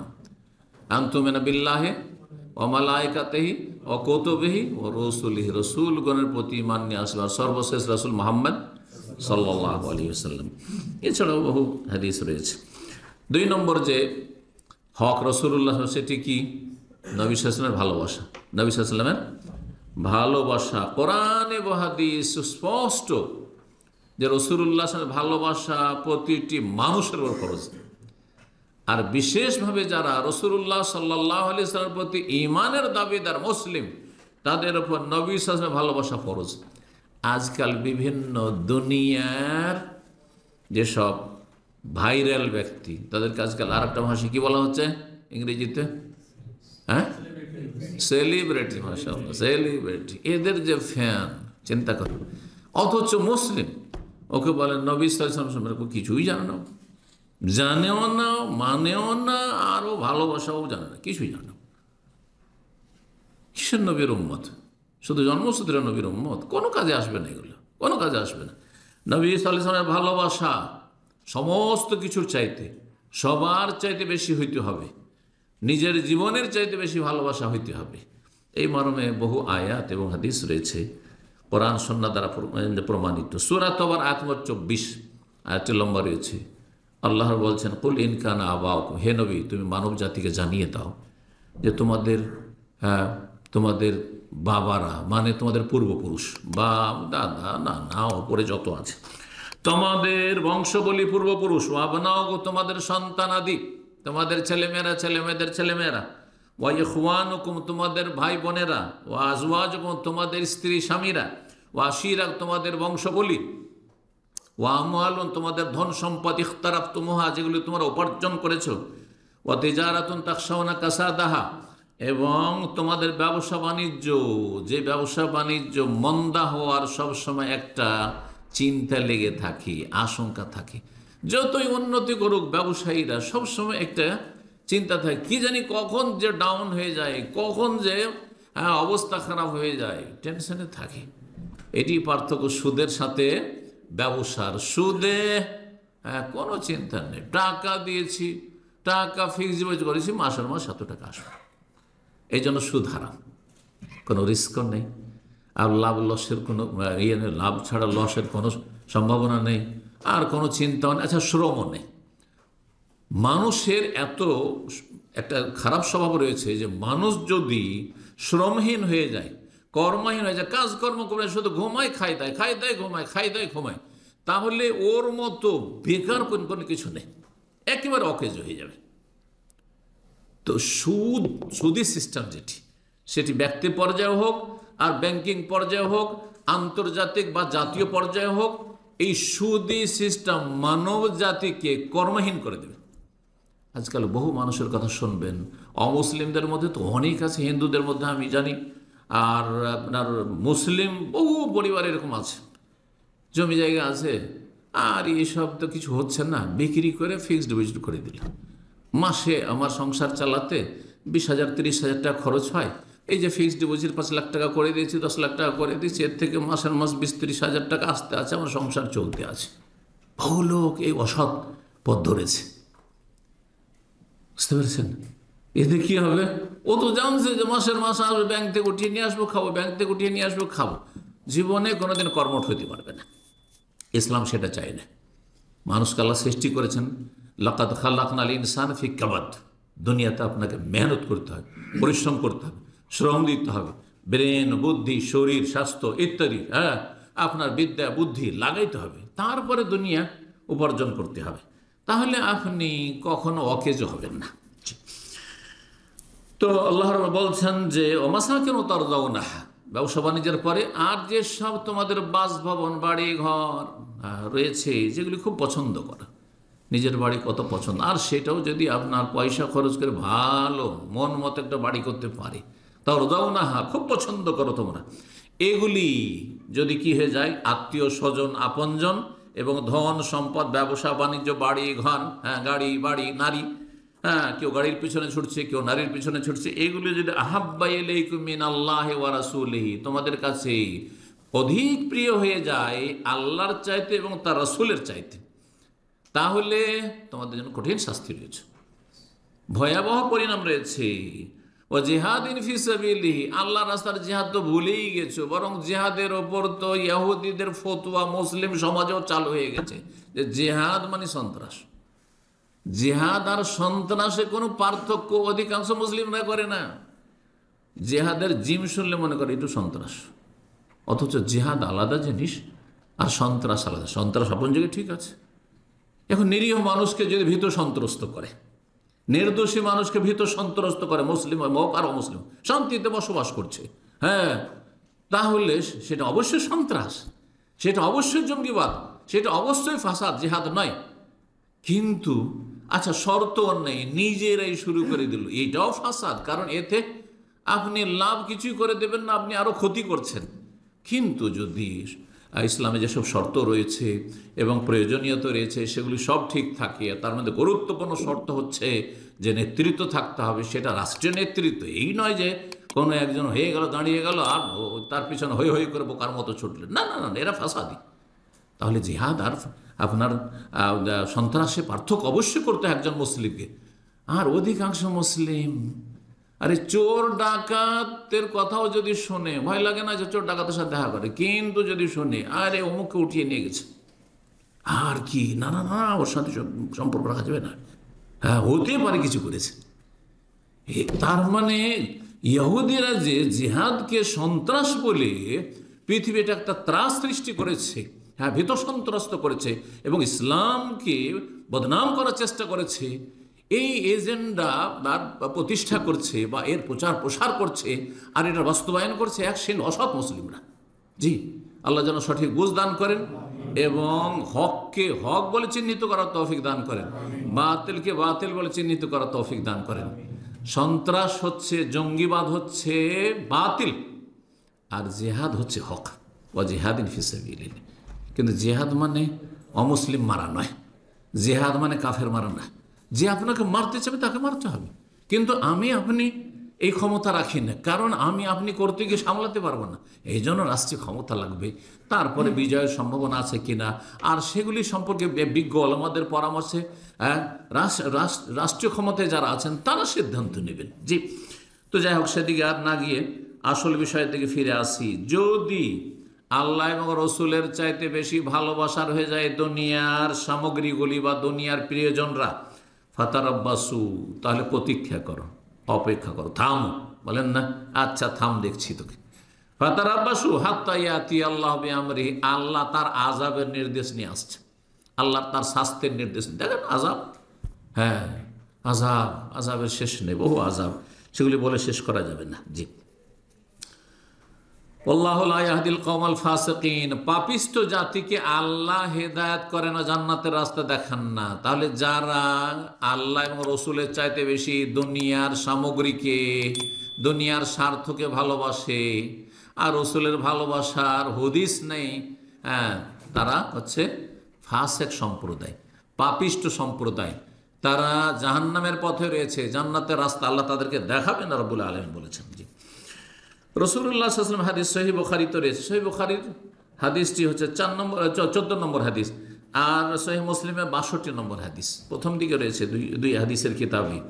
লা ইউমিনু আহাদুকুম, তোমাদের কোন ব্যক্তি অতক্ষণ সত্যিকার অর্থে ঈমানদার হতে পারবেন না, প্রকৃত মুমিন হতে পারবেন না, হাত্তা আকুনা আহাব্বা ইলাইহি মিন ওয়ালিদিহি ওয়া ওয়ালাদিহি ওয়ান নাস আজমাইন, যতক্ষণ পর্যন্ত আমি রাসূলুল্লাহ সাল্লাল্লাহু আলাইহি ওয়াসাল্লাম তার কাছে বেশি প্রিয় পাত্র না হয়ে যাব মেওয়ালেদি, তার পিতা মাতার চাইতে, ওয়ালাদি, তার ছেলে মেয়ের চাইতে, সন্তান সন্তান চাইতে, ওয়ান্নাসে আজ সমস্ত মানুষের চাইতে। ওমর রাদিয়াল্লাহু তাআলা আনহু একদিন, ওই হাদিসটি সহিহ বুখারীতে রয়েছে, বললেন, ইয়া রাসূলুল্লাহ, আপনার ভালোবাসা ফরজ, আর আমি আপনাকে সবচেয়ে বেশি ভালোবাসি আমার জীবনের পরে। ইয়া রাসূলুল্লাহ, লা আনতা আহাব্বুন নাসি ইলাইয়া ইল্লা নাফসি মিন কুল্লি শাইইন ইল্লা নাফসি। আপনি আমার কাছে সবচেয়ে প্রিয় আমার জীবনের পরে, কারণ মানুষের জীবনটা সবচেয়ে প্রিয়। কিন্তু যেখানে দেখবেন যে আমি ছাড়া আর কেউ বাঁচতে পারছেন, আগে চাচা যান বাঁচা, বুঝছেন না? দেশীয় কথা এটা। আগে নিজে বাঁচার জন্য রাস্তা খুঁজবেন, তারপর অন্যদেরকে বাঁচাবার চেষ্টা করবেন। এটি হচ্ছে মানুষের স্বভাব এটি। কারণ নিজের জীবনটা খুবই প্রিয়, কিন্তু নিজের জীবন খুবই প্রিয়, জি, এতে কোনো সন্দেহ নেই। তো নবী সাল্লাল্লাহু আলাইহি ওয়াসাল্লাম এই কথা শোনার পরে বললেন যে এতটা যথেষ্ট নয়। হাত্তা মিন নাফসিক, যতক্ষণ তোমার জীবনের চাইতে বেশি রাসূলুল্লাহকে ভালো না বাসবে সাল্লাল্লাহু আলাইহি, ততক্ষণ পর্যন্ত তুমি খাঁটি মুমিন হতে পারবে না। তখন আবার ইমানে নবায়ন করলেন, আবার সংশোধন করলেন। তারে যেমন আমাদের কাজকর্ম যেগুলো বাহ্যিক সেগুলো সংশোধন রয়েছে, অন্তরের অবস্থারও সংশোধন আছে। যেমন ইমানে উন্নতি করতে পারছেন, আমলে উন্নতি করতে পারছেন, একসময় তাহাজ্জুদ পড়তেন না অথবা ফজরে জাগতেন না, আপনি উন্নতি করতে পারছেন। তার চাইতে গুরুত্বপূর্ণ হচ্ছে অন্তরের ইমানকে উন্নত করা, অন্তর অবস্থাকে উন্নত করা। তারপরে বললেন, ইয়া রাসূলুল্লাহ, আপনি এখন আমার কাছে হাত্তা মিন নাফসি, আমার জীবনের চাইতে বেশি, আমার প্রাণীর চাইতে বেশি আপনি বেশি প্রিয় আমার কাছে। তখন রাসূল কি বলেছে, আল আনা ইয়া ওমর, ওমর এখন তোমার ঈমান পারফেক্ট, পূর্ণ হয়েছে, এখন কামিল ঈমান হয়েছে। রাসূলুল্লাহ সাল্লাল্লাহু আলাইহি ওয়াসাল্লামের ভালোবাসা কিভাবে প্রকাশ করবেন? ওলামারা বলেছেন, ইসারু মা ইউহিব্বুহু সাল্লাল্লাহু আলাইহি ওয়াসাল্লাম আলা মা ইউহিব্বুল আবদ, আমি কিছু ভালোবাসি আর রাসূলুল্লাহ সাল্লাল্লাহু কিছু ভালোবাসেন। দুই ভালোবাসা যখন সাংঘর্ষিক হবে, কোন ভালোবাসাকে প্রাধান্য দেব? রাসূলের ভালোবাসা। রাসূলুল্লাহ সাল্লাল্লাহু আলাইহি ওয়াসাল্লামের ভালোবাসা হচ্ছে যে দ্বীনের ফরজ ওয়াজিব আদায় করতে হবে, হারাম নাজায়েজ থেকে বেঁচে থাকতে হবে, যেগুলি সুন্নাত সেগুলি সুন্নাত, ঠিক না? বেদাত সেগুলি বেদাত। আর আপনার মনের চাহিদা যে ফজরে ঠান্ডার দিনে উঠতে কষ্ট লাগছে, আরে পরে পড়ে নেবো, সূর্য ওঠার পরে পড়ে, কোনটাকে প্রাধান্য দিতে হবে? রসুলের ভালোবাসাকে প্রাধান্য দিতে, রসুল যেটাকে ভালোবাসে সাল্লাল্লাহু আলাইহি ওয়াসাল্লাম, ঠিক আছে? সমাজের চাপে, পরিবারের চাপে, মরার নামে খাবার আর কত রকমের বেদাত যে করতে হচ্ছে। ইন্ডিয়া বাংলাদেশে যারা বেদাতি সমাজে বাস করে, বেদাতি পরিবারে জন্ম নিয়েছেন, ওখান থেকে হেদায়েত হয়েছেন, তারা ভুক্তভোগী। আমরা বুঝতে পারবো না, অত টের পাবো না, আপনারা বেশি বুঝছেন। অনেক সময় সামলাইতে পারেন না, বাপ বয়কট করে, মা বয়কট করে, তুই খরচ করবি না, তুই বাড়িতে ছড়তে দেবো না, ত্যায্য পুত্র, কিছুই দেবো না তোকে, আউযু বিল্লাহি মিনাশ শাইতানির রাজিম। এইরকম বদ প্রকৃতির বাপ মা থেকে আর অসৎ সমাজের যারা নেতৃত্ব, তাদের থেকে আল্লাহ যেন তাদের অনিষ্ট থেকে রক্ষা করেন। তো এইরকম পরিস্থিতিতে মানুষ তখন স্যারেন্ডার করে। কি করব, চাপের মুখে পড়ে দিয়ে দিয়েছি। বহু প্রবাসী আছে, 1 লাখ টাকা দিয়ে দিচ্ছি, 1 লাখ টাকা এখান থেকে দিয়ে দিচ্ছ, বলছে না, তাছাড়া উপায় নেই, বাপ চাচা আত্মীয় সবাই দুশ্মন হয়ে গেছে। তাহলে আপনি রসুলের ভালোবাসার উপর কোন জিনিসটাকে প্রাধান্য দিলেন? আপনার সমাজ যেটাকে ভালোবাসে, আপনার পরিবার যেটাকে ভালোবাসে, আপনার কুপ্রবৃত্তি যেটাকে ভালোবাসে, কুপ্রবৃত্তি মানে দুনিয়ার স্বার্থ, দুনিয়ার মনের কামনা বাসনা, কারণ এদেরকে আমি অসন্তুষ্ট করতে পারবো, রব অসন্তুষ্ট হয়ে যাক, নবী আমার উপর নারাজ হয়ে যাক, বেদাত করে, কিন্তু আমি এই সমাজকে আমি অসন্তুষ্ট করতে পারবো না, আমার বাপ মাকে অসন্তুষ্ট করতে পারবো না। এ হলো ইমানের অবস্থা যদি, তাহলে জানতে হবে যে না, এখানে আপনার এই নবীর ভালোবাসার দাবিতে আপনি আসলে সত্যবাদী না। 3 নম্বর আর 4 নম্বর আর 5 নম্বর বলেছিলাম যে একসাথে বয়ান করে দেব। 3 নম্বরে ছিল নবীর সাথে আনুগত্য করা। আনুগত্য যেমন আল্লাহর আনুগত্য, তেমন নবীর আনুগত্য। যেমন আল্লাহকে মানতে হবে, মানে আল্লাহর কথা হইলেও মানতে হবে, কোরআনে কেমন যেমন তেমন রাসূলুল্লাহ সাল্লাল্লাহু কথা কোরআনে নেই কিন্তু হাদিসে আছে, সমানভাবে মানতে হবে। সহিহ হাদিস সমানভাবে মানতে, এই পার্থক্য করলে হবে না। এই জন্য আমি একটা উদাহরণ দিই যে কোরআনে কারিমে আছে যেসব নারীদেরকে বিয়ে করা হারাম, তার মধ্যে আছে 2 বোনকে একসাথে রাখতে পারবেন না। ওয়ান তাজমাউ বাইনাল উখতাইন, আপনার স্ত্রী আছে আর শালীটা খুব পছন্দ হয়েছে, অথবা আপনার স্ত্রীর বড় বোন বিধবা হয়েছে অথবা তালাকপ্রাপ্ত হয়েছে, আর কোথায় অসহায় বেচারে কি ছাড়বো, চলো কেউ বিয়ে করিনি, জায়েজ? যতদিন আপনার স্ত্রী বেঁচে আছে অথবা তালাক দেননি, ইদ্দত পার হয়নি, জায়েজ না। এবার বোঝা গেছে কোরআনের ভাষায়, এটা কোরআনের হুকুম, হ্যাঁ, আল্লাহর আনুগত্য এটি। কিন্তু কোরআনে এই কথা নাই যে আপনার স্ত্রী আছে আর তার ফুফু আছে, ও ফুফার শাশুড়ি খুব সুন্দর লেগেছে, বিয়ে করতে চান, অথবা খালা শাশুড়ি মানে ওয়াইফের খালা, জায়েজ? হারাম। কিন্তু কোরআনে কোনো আয়াতে নেই। কোথায় আছে? সহিহ বুখারী হাদিসে রয়েছে। দুই বিধানে কোনো পার্থক্য আছে? একজন দুই বোনকে সতীন বানিয়ে বিয়ে করে আছে, আর একজন স্ত্রী এবং তার ফুফুকে তার খালাকে বিয়ে করে আছে। দুই অপরাধীতে কোনো পার্থক্য আছে? কোনো পার্থক্য নেই। এই জন্য কোরআনে আল্লাহ রাব্বুল ইরশাদ করেন, মাইয়ুতি রাসূলা ফাকাদ আতা আল্লাহ, যে রসুলের আনুগত্য করলো, যে রসুলকে মানলো, সে আল্লাহকে মানল। সমানভাবে মানতে হবে। তা আনুগত্য, অনুসরণ, যেহেতু অনুসরণ মানুষের করা হয়, আল্লাহর ক্ষেত্রে অনুসরণ শব্দটি প্রযোজ্য নয়। এই জন্য কোরআনের ভাষায় ইত্তেবা বা ফলো করা, অনুসরণ করা, হ্যাঁ, কাকে? রাসূলুল্লাহ সাল্লাল্লাহু আলাইহি সাল্লামকে। রাসূলুল্লাহ সাল্লাল্লাহু আলাইহি ওয়াসাল্লামের আনুগত্যের বহুমুখী উপকারিতা রয়েছে দুনিয়াতে আখিরাতে। ওয়া মান ইউতিল্লাহ ওয়া রাসূলাহু ফাকাদ ফাযা ফাওজান আযীমা। সুন্নতি খুতবার যে তিনটি আয়াতই পড়লাম, যারা আল্লাহ এবং রাসূলের আনুগত্য করে, রাসূলকে মানবে, আল্লাহকে মানবে, তারা মহা সাফল্য অর্জন করবে, দুনিয়া আখিরাতে সফল, তাদের সফল জীবন, তাদের পরিবার হচ্ছে সফল। জি, আজকাল সফল পরিবার আর সফল ব্যক্তির সংজ্ঞা বিকৃত হয়ে গেছে, বহুল ব্যাখ্যা করা হচ্ছে। কোনো সফলতা দুনিয়ার উন্নতি নয় যদি দিন না থাকে তাহলে। তো আল্লাহ রাব্বুল আলামিন আর কোরআনে কারীমে ইরশাদ করেছেন সূরা নূর আয়াত নম্বর 54-তে, বলছেন কুল আতিউল্লাহ ওয়া আতিউর রাসূল, হে নবী তুমি মানুষকে বলে দাও যে তোমরা আল্লাহর আনুগত্য করো, আল্লাহকে মানো এবং রাসূল সাল্লাল্লাহু আলাইহি সাল্লামকে মানো। আর তারপরে আর কিছু কথা বলার পরে শেষখানে আবার ওই আয়াতই বলছেন ওয়াইন তুতিউহু তাহতাদু, যদি রাসূলুল্লাহ সাল্লাল্লাহু আলাইহি সাল্লামকে তোমরা মানো, আনুগত্য করো, তাহলেই হেদায়েত পাবে। তাহলে হেদায়েত একমাত্র সীমিত কোন পথে, কোন আদর্শে? রাসূলের আনুগত্যে। রাসূলকে যদি মানেন আপনি জীবনের প্রতিটি ক্ষেত্রে এবং আপনার আদর্শ মানুষ হিসেবে গ্রহণ করেন, আমি মানব একমাত্র কাকে?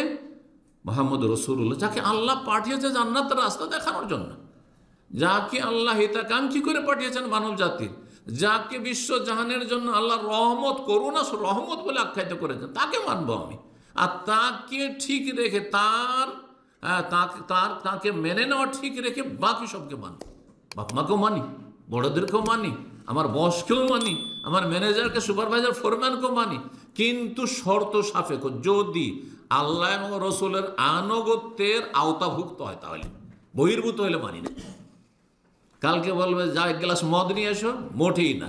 সিগারেটের প্যাকেট নিয়ে এসো, মোটেই না। যাও কাউকে মারামারি করে এসো, বাপ মা বলছে না, মোটেই না। মা বলছে যা জর্দা নিয়ে, জর্দা দেওয়া পান খাবো, মোটেই না। বোঝা গেছে? এটা হচ্ছে।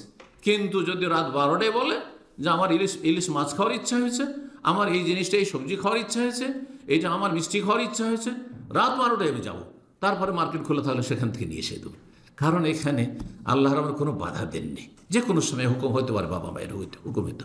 এভাবে ইসলামকে বুঝতে হবে। তো আল্লাহ রাব্বুল আলামিন আনুগত্যের কথা কোরআনে কারীমে বহু জায়গায় বর্ণনা করেছেন রাসূলুল্লাহ সাল্লাল্লাহু আলাইহি ওয়াসাল্লাম। যেমন আল্লাহর আনুগত্যের কথা, আনুগত্য শুধু আল্লাহ এবং রাসূলের নয়, সরাসরি আল্লাহর আনুগত্য, সরাসরি রাসূলের আনুগত্য। কারণ বহু কথা রয়েছে যে আল্লাহর কালামে, কোরআনে নেই, কিন্তু হাদিসে আছে। হ্যাঁ, সেই ক্ষেত্রে এই কথা বললেন কোরআনে থাকলে ওই হাদিসটা মানবো, চলবে না? চলবে না। কিন্তু নেতার আনুগত্যের ক্ষেত্রে ওয়াউলিল আমরি মিনকুম, আল্লাহ বলছেন যারা নেতৃস্থানীয়, এবং নেতৃস্থানীয় দুই রকম, ধর্মীয় নেতৃত্ব মানে ওলামাদের কথা মানা, আর রাষ্ট্রীয় নেতৃত্ব মানে সরকার, উপরে যারা আছে দায়িত্বশীল তাদের কথা মানা, প্রশাসনের কথা মানা। কিন্তু তাদের আনুগত্য আল্লাহ এবং রাসূল আনুগত্যের আওতাভুক্ত হইতে হবে, তার বাইরে হইলে হবে না। জি। 3 নম্বরে আনুগত্যের কথা বললাম। আর একটি বিষয় এখানে বর্ণনা করে দিয়ে যেটি 4 নম্বর, সেটা হচ্ছে তার ইত্তিবা করা। কার? রাসূলুল্লাহ সাল্লাল্লাহু আলাইহি ওয়াসাল্লামের অনুসরণ। অনুসরণ সহজ ভাষায় বলি, অনুসরণ মানে পেছনে পেছনে চলা। পেছনে চলা মানে এগিয়েও যাবেন না আর অনেক পিছিয়ে থাকবেন না। একজন লোক আমার সাথে বেরোলো আর তারপরে সামনে আমি আস্তে চলছি, ও এগিয়ে চলে গেল। তো অনুসরণ বলবো এটা যে আমাকে ফলো করছে না, আমাকে অনুসরণ করে, সে এগিয়ে চলে গেল। ইসলাম বোঝার ক্ষেত্রে এভাবে বুঝতে হবে। আচ্ছা, আর একজন আছে, দুইজন বেরিয়েছে, আর একজন আমার সাথে সাথে চললো না, সে অনেক পিছিয়ে থেকে গেল, থেমে থেকেই গেল, আমি চলে গেলাম 500 মিটার, তারপরে সে পেছনে পেছনে আসছে। তাকে বলেন আমার অনুসরণ করছে না, সেও অনুসরণ করে না। আরেকজন আবার আমার পাশে পাশে, আমার ডানে বা বামে, সামনে নয়, আমার পেছনে, জাস্ট পিছনে পিছনে কাছাকাছি আছে, হাতের নাগালে আছে, যাতে কোনো কথা বললে ডানে বামে সে শুনতে পারে অথবা কোনো প্রয়োজন হলে সহযোগিতা করতে পারে। তো এই ব্যক্তিকে বলা যাবে আমাকে কি করছে, সে ফলো করছে, অনুসরণ করছে। এটা হচ্ছে ইত্তেবা। ইসলাম বোঝার ক্ষেত্রে এরকম রাসূলুল্লাহ সাল্লাল্লাহু আলাইহি ওয়াসাল্লাম থেকে আগে বাড়া যাবে না। উদাহরণস্বরূপ নবী সাল্লাল্লাহু আলাইহি ওয়াসাল্লাম ঈদ দিয়েছেন কয়টি? 2টি। যারা 3টি ঈদ করেছে, ঈদে মিলাদুন্নবী, তারা আগে বেড়ে গেছে, বেদাতিরা আগে বেড়ে গেছে, শিরককারীরা মাজার পূজা করে আর কবর পাকা করে আগে বেড়ে গেছে। সুতরাং পথভ্রষ্ট তারা। আচ্ছা, লা তুকাদ্দিমু বাইনা ইয়াদাইল্লাহ, সূরা হুজরাতের প্রথম আয়াত। আল্লাহ এবং রাসূলের আগে বাড়িও না, আল্লাহ স্বয়ং কোরআন কারিমে বলছেন প্রথম আয়াতে। অনেক পিছনে কারা? নবী সাল্লাল্লাহু কয় ওয়াক্ত নামাজ নিয়ে এসেছেন? 5 ওয়াক্ত। যারা 4 ওয়াক্ত পড়ে, শুধু ফজরটা পড়তে পারি না। হ্যাঁ, যারা খেয়াল খুশি পড়ে, 3 ওয়াক্ত পড়ে, যখন মন তখন পড়ে, কোনোদিন 5 ওয়াক্ত একেবারে, আর কোনোদিন নেই, একেবারে নেই। হ্যাঁ, রমজান মাসে এত মুসল্লি হলো যে আমরা ফেল। অনেকে আছে গোটা বছর ফজর পড়ে না, কিন্তু রমজান মাসে শেখ এই বছর একটা তারাবি ছাড়েনি। মাশাআল্লাহ, ফরজটা পড়েন তো? আগে ফরজ ঠিক করেন, ফজর ঠিক করেন, তারপরে তারাবির চিন্তা করেন। আপনি একটি তারাবি ছাড়েনি, আর কোনোদিন প্রথম কাতার ছাড়িনি। আমি নফল অতিরিক্ত কাজ, সন্নত কাজ, অতিরিক্ত কাজ, আপনার আগে ফরজ ঠিক আছে কিনা এটা দেখার বিষয় রয়েছে। তো বলছিলাম যে যারা নবী সাল্লাল্লাহু আলাইহি সাল্লাম থেকে অনেক পিছিয়ে আছে, মানে নবী 5 ওয়াক্ত নিয়েছেন, 4 ওয়াক্ত পড়ে। হ্যাঁ, নবী সাল্লাল্লাহু আলাইহি ওয়াসাল্লাম যেসব ওয়াজিব ফরজ করেছেন সেগুলির মেলাগুলি মানে না, টাকনা নিচে কাপড়। নবী সাল্লাল্লাহু বলেছেন জাহান্নামে যাবো, বলছে অসুবিধা নেই, দেখা যাবে, যাবো।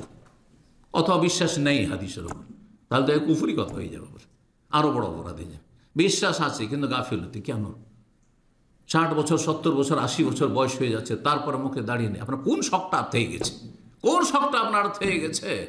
হ্যাঁ হ্যাঁ, আলেম হয়েছেন আরব বিশ্বে, এমন, হ্যাঁ আপনার অন্য আরব দেশগুলোর কথা বলছি, বড় বড় আল্লামা আর বড় বড় আজহারি আর বড় বড় আপনার ইউনিভার্সিটির বড় বড় আপনার স্কলার, আর তারা ইসলামের অনেক লিখনে লিখছে, আর এইদিকে মুখ চেহারা দেখলে অরুচি হয়ে যাচ্ছে।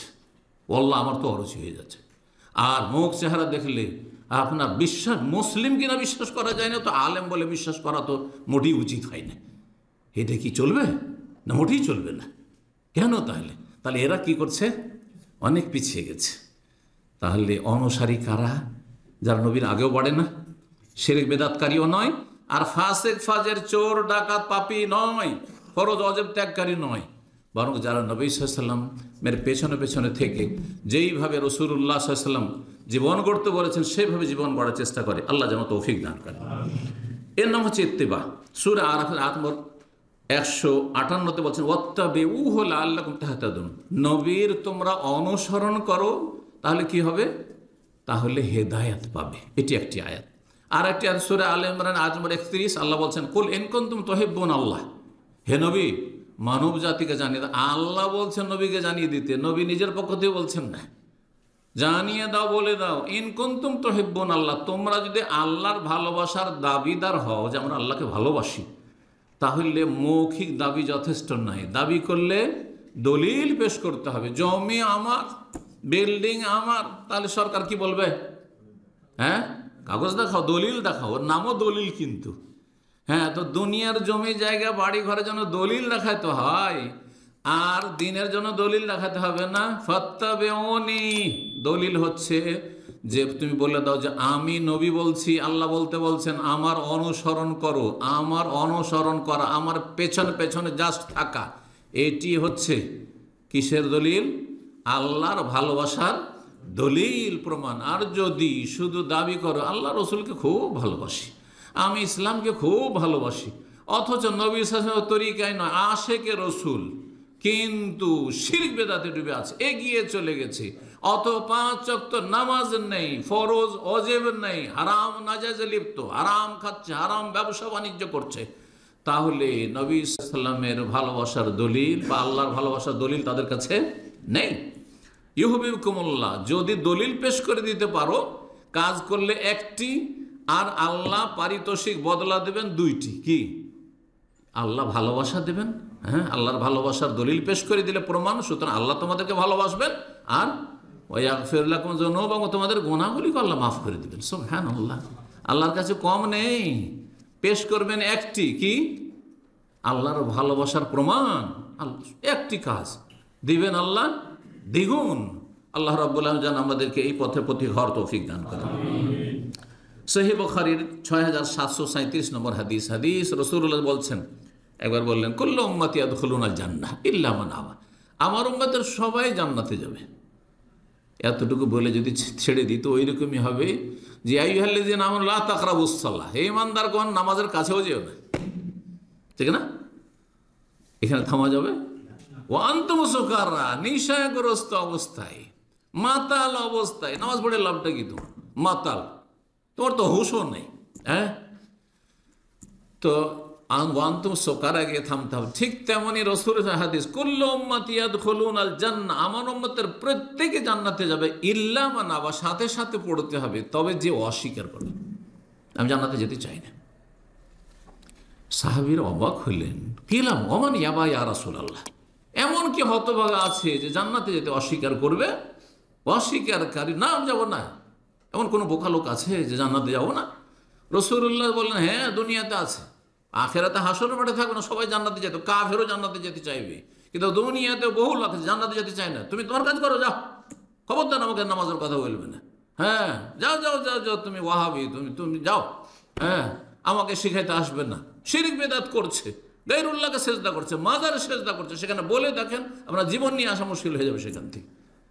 চিন্তা করেন, তাহলে এরা জাহান্নামে যেতে চায়, এরা অস্বীকার করে, জান্নাতে যেতে চায় না, জান্নাতে যেতে অস্বীকার করছে, এরকম মানে অবাক, এরা হচ্ছে অস্বীকারী। রাসূলুল্লাহ বলেন, মান আতানি দাখালা জান্নাহ, যারা আমাকে মানলো তারা জান্নাতে যাবে, ওমান আসানি, আর যারা আমার নাফরমানি করলো, বিরুদ্ধাচরণ করলো, তারা জান্নাতে যেতে অস্বীকার করলো। এটা কর্মক্ষেত্রে দুনিয়ায়। জি, তাহলে আনুগত্য এবং অনুসরণের কথা হলো। আর একটি ভাষা যেহেতু কোরআনে কারিমে এসেছে, সেটা হচ্ছে ইক্তেদা করা। ইক্তেদা শব্দটি আমরা নামাজের মুক্তাদির ক্ষেত্রে ব্যবহার করি। যেমন নামাজের পেছনে, যদি ইমামের পেছনে দাঁড়ান জামাতে, তাহলে আপনার নামই হচ্ছে মুক্তাদি। মুক্তাদি ভাষাটা এমন হয়েছে আরবি শব্দ যে বাংলা হয়ে গেছে, ঠিক না? বাংলা হয়ে যায়নি? কোনো মুসলিমের বুঝতে অসুবিধা আছে যে মুক্তাদি কাকে বলে? পেছনে নামাজ পড়লে আপনি মুক্তাদি, আর সামনে নামাজ পড়লে আপনি ইমাম, ঠিক না? আরবিটা বাংলা হয়ে গেছে, কিন্তু মুক্তাদি মানে অনুকরণকারী, যে অনুকরণ করে কাকে। আপনি ইমামের অনুকরণ করছেন, পেছনে পেছনে বাহ্যিক আমলগুলোতে চলছেন, তাহলে ইক্তেদা মানে বাহ্যিক আমলে কি করা? অনুকরণ। নবী সাল্লাল্লাহু আলাইহি সাল্লামের সার্বিক জীবনে ইক্তেদাও করবেন, ইত্তেবাও করবেন, আর আনুগত্যও করবেন, এই 3টি বিষয়। এই জন্য 18 জন রসুলের কথা সূরা আনআমে আল্লাহ রাব্বুল আলামিন বর্ণনা করেছেন। 18 জন রসুলের কথা একসাথে, 18 জন নবীর কথা সেখানে বর্ণনা করা হয়েছে। কোরআনে টোটাল 25 জন নবীর কথা রয়েছে, অন্য জায়গায় আর বাকি নবীগুলির কথা রয়েছে, কিন্তু এখানে 18 জন নবীর কথা একসাথে আল্লাহ বর্ণনার ধারাবাহিক। আর তারপরে বলছে উলাইকাল্লাযীনা হাদাল্লাহ, এরা এমন ভালো মানুষ, আদর্শ মানব, যে আল্লাহ তাদেরকে হেদায়াত দিয়েছেন, সঠিক রাস্তা দেখেছেন, জান্নাতের পথিক বানিয়েছেন। সুতরাং ফাবে হুদাহু মুক্তাদেহ, তাদের হেদায়াতের ইক্তেদা করো। এই ইক্তাদেহ শব্দটি রয়েছে, ইক্তেদা, তাদের হেদায়াতের মানে তাদের আদর্শের কি করো? অনুকরণ করো। তাদের অন্যতম হচ্ছেন মুহাম্মদ রাসূলুল্লাহ সাল্লাল্লাহু আলাইহি ওয়াসাল্লাম। তাদের মধ্যে ইব্রাহিম রয়েছেন, নূহ রয়েছেন, মুসা, ঈসা, আইয়ুব, ইউসুফ, ইউনুস, হারুন, সুলাইমান, দাউদ, সবাই রয়েছেন 18 জন নবীর মধ্যে। তাদের আল্লাহ অনুসরণ করতে বলেছেন, কারণ তাদের জন্য আল্লাহ হেদায়েতকে নিশ্চিত করেছেন, যে তারা নিশ্চিত হেদায়েত প্রাপ্ত, এই সার্টিফিকেট আল্লাহ দিয়েছেন। সুতরাং যাদেরকে সার্টিফিকেট আল্লাহ স্বয়ং দিয়েছেন হেদায়েতে, তাদের পথের পথিক হও, তাদের ইক্তেদা করো। সূরা আহজাবের ৮ নম্বর ২১ রয়েছে, লাকাদ কানা লাকুম ফি রাসূলিল্লাহি উসওয়াতুন হাসানা, নিঃসন্দেহে তোমাদের জন্য রসুলের জীবনে কি রয়েছে? উত্তম আদর্শ রয়েছে। উত্তম আদর্শ, একমাত্র আদর্শ। উত্তম আদর্শ ছাড়া কেউ অনুত্তম আদর্শ নিতে যাবে নাকি? ভালো খাবার পেলে কালো খাবার কেউ খেতে যাবে? হ্যাঁ, ভালো পানি পাচ্ছেন আপনি সৌদি আরবে, আর আপনি দেশের মধ্যে টিউবওয়েলের পানি খাবেন? কখনো খাবেন না আপনি। জি, তারপরেও টিউবওয়েলের পানি খেয়েও মানুষ সুস্থ থাকতে পারে, কিন্তু হেদায়েত ছাড়া, ইসলাম ছাড়া, নবীর আদর্শ ছাড়া, ওমাইয়াবতাগি গায়রাল ইসলামে দীনান ফালা ইউকবাল মিনহু, দিন ইসলাম ছাড়া অন্য কোনো পথ মত কেউ যদি চয়েস করে এবং অনুসরণ করে, তো কখন আল্লাহ গ্রহণ করবেন না, এবং ওয়া ফিল আখিরাতি মিনাল খাস, পরকালে ক্ষতিগ্রস্ত হবে। কথা লম্বা হয়ে যাচ্ছে, বাকি আছে। তাহলে এখন কয়টি হলো? হ্যাঁ, 5টি হয়েছে। যদি আর 2টিকে তাতে ঢুকিয়ে দেওয়া হয় 5টির মধ্যে, তাহলে হ্যাঁ কয়টি হয়েছে? 3টি না, কত হয়েছে বলেন? 3টি হয়েছে। আর 4 নম্বর হচ্ছে, কারণ আমি 7টিতে বর্ণনা করবো, যাই হোক 6 নম্বর হচ্ছে এক ধারাবাহিক বর্ণনা করে দিয়ে 10টি করিয়ে দিই, তাহলে সুবিধা হবে। তাওকীরুহু সাল্লাল্লাহু, নবী সাল্লাল্লাহু আলাইহি সাল্লামের সম্মান করা, নবী সাল্লাল্লাহু আলাইহি সাল্লামের সম্মান। তাওকীরুহু, আল্লাহ রাব্বুল আলামিন বলেছেন সূরাতুল ফাতিহ, তার সম্মান করবে। আল্লাহ যে সম্মান দিয়েছেন, সম্মান করা ফরজ, এবং সেই সম্মানে কোনো রকমের ঘাটতি কেউ যদি করে, মানহানি করে, ত্রুটি করে, হ্যাঁ, সেটা অন্তর থেকে হোক অথবা আচার আচরণে হোক, কথায় হোক, চালচলনে হোক, তাহলে সেটি কুফরি। যেমন কাউকে যদি বলা হয় যে এটি নবী সাল্লাল্লাহু আলাইহি সুন্নত, যাও তোমার সুন্নতকে বাদ দাও, বলছে না বেদাতিরা, কুফরি কথা এটা মানহানি করা হলো না? এখন যদি আপনার আব্বাই কথা বলেছেন, বাদ দাও আমার বাপের কথা, কত বড় বেয়াদব সে! কোথায় বাপ, কোথায় রাসূলুল্লাহ? তাহলে বাপের সাথেই যদি এই আচরণটা এত বড় বেয়াদবি হয় এবং মানহানি হয়, আপনি বড়ই মানহানি করলেন। আপনার বাপের রেফারেন্স দিয়ে বলছেন, আপনার আব্বার পক্ষ থেকে নিয়ে এসে দিচ্ছেন, বাদ দাও। আউযু বিল্লাহ। তাহলে নবী সাল্লাল্লাহু আলাইহি ওয়াসাল্লাম হাদিস পড়েছেন, তোমার হাদিস তোমার কাছে রাখো, এটা অহরহ বিদাতিরা বলে যাচ্ছে। হ্যাঁ, এগুলো হচ্ছে ওয়াহাবিদের হাদিস, নাউযু বিল্লাহ, সব কথাবার্তা তাদের। জি, এগুলিতে ঈমান হারিয়ে যাবে, এগুলিতে মানুষ মুরতাদ হয়ে যাবে। সতর্ক সাবধান হতে, ভাষাকে সংযত করতে হলে যেন তৌফিক দান করেন। এইরকমই যারা পালন করেন না, ফরজকে সুন্নাত বানিয়ে দেওয়া, হ্যাঁ, আর হারামকে মকরু বানিয়ে দেওয়া, হালাল হিল্লা বিয়ে লানত করছেন রাসূলুল্লাহ সাল্লাল্লাহু আলাইহি ওয়াসাল্লাম। এই ঠিকার বিয়ে, ভাড়াইটা পাঠা, হ্যাঁ, 3 তালাক হয়ে গেছে, এখন বিবি হালাল করতে হবে, 1 রাত 2 রাতের জন্য কাউকে দিয়ে দিতে হবে, বিয়ে দিতে হবে, তারপরে তার সাথে কন্ট্যাক্ট করে নিতে হবে, লানত করছেন। আর সেটাকে বেহেশতি জোয়ারে দিল মকরুহ। মকরুহ কাজে লানত হবে। সাগিরা গুনাহতে লানত হয়। লানত মানে কি? রহমত থেকে বঞ্চিত। তো নিঃসন্দেহে কাবিরা গুনাহ, নিঃসন্দেহে সেটি জেনা ব্যভিচার। আল্লাহ যেন বোঝার তৌফিক দান করে। এরকম বহু উদাহরণ রয়েছে, সময়ের স্বল্পতার জন্য সেদিকে যাচ্ছে না। রাসূলুল্লাহ সাল্লাল্লাহু আলাইহি ওয়াসাল্লামের সম্মান করার একটি দিক হচ্ছে, রাসূলুল্লাহ সাল্লাল্লাহু আলাইহি ওয়াসাল্লামের সামনে উচ্চস্বরে কথা বলা যাবে না। এটা নবী সাল্লাল্লাহু আলাইহি ওয়াসাল্লামের জীবদ্দশায়। এখন কি করে? হ্যাঁ, এখন বিভিন্ন দিক থেকে। 1 নম্বর হচ্ছে যে আপনি মসজিদে নববীতে গিয়েছেন আর আপনি গল্প করছেন, হা হা করে হাসছেন আর গল্প করছেন, না, বেয়াদবি এটি। নবী সাল্লাল্লাহু আলাইহি সাল্লামের কবরের কাছে আপনি সালাম দিতে যাচ্ছেন, আর সেখানে গিয়ে আপনি উচ্চস্বরে, হ্যাঁ, ইয়া রাসূলুল্লাহ, আসসালাতু ওয়াসসালামু ইয়া রাসূলুল্লাহ। আচ্ছা বলুন তো দেখি, আমাকে যদি কেউ সালাম দেয় আর যদি পেছন দেয় সালাম আলাইকুম শেখ, আদব হলো না বেয়াদব হইল? চিন্তা করুন তো আপনি। এটা তো বুঝাইতে চাইছি আমি, অথচ আমি আপনাদের মধ্যে একজন মানুষ। এটাই যদি বেয়াদব, পেছন থেকে ডাকবেন না, বেয়াদবি লাগছে, তাই না? আচ্ছা, সামনে থেকে যদি হয় সালাম আলাইকুম শেখ, কেমন আছেন, এরকম কথা বলবেন, তাহলে আপনি কবরের কাছে গিয়ে ইয়া রাসূলুল্লাহ আসসালামু আলাইকা, ইয়া রাসূলুল্লাহ আসসালামু ইয়া হাবিবাল্লাহ, আসসালামু আলাইকা ইয়া খায়রা খালকিল্লাহ। কোথায় পেলেন এগুলো? কোথায় পেলেন এগুলো? বেয়াদবি এগুলো। লা তারফাউ আসওয়াতাকুম ফাওকা সাওতিন নবী ইন্নাল্লাযীনা ইয়াগুদ্দুনা আসওয়াতাহুম ইনদা রাসূলিল্লাহ। রাসূলুল্লাহ সাল্লাল্লাহু আলাইহি ওয়াসাল্লামের আওয়াজকে কি করতে হবে? নিচু করতে হবে, আস্তে কথা বলতে হবে। আর একটা দিক, গুরুত্বপূর্ণ দিক, সেটা হচ্ছে নবীর তরিকার সামনে।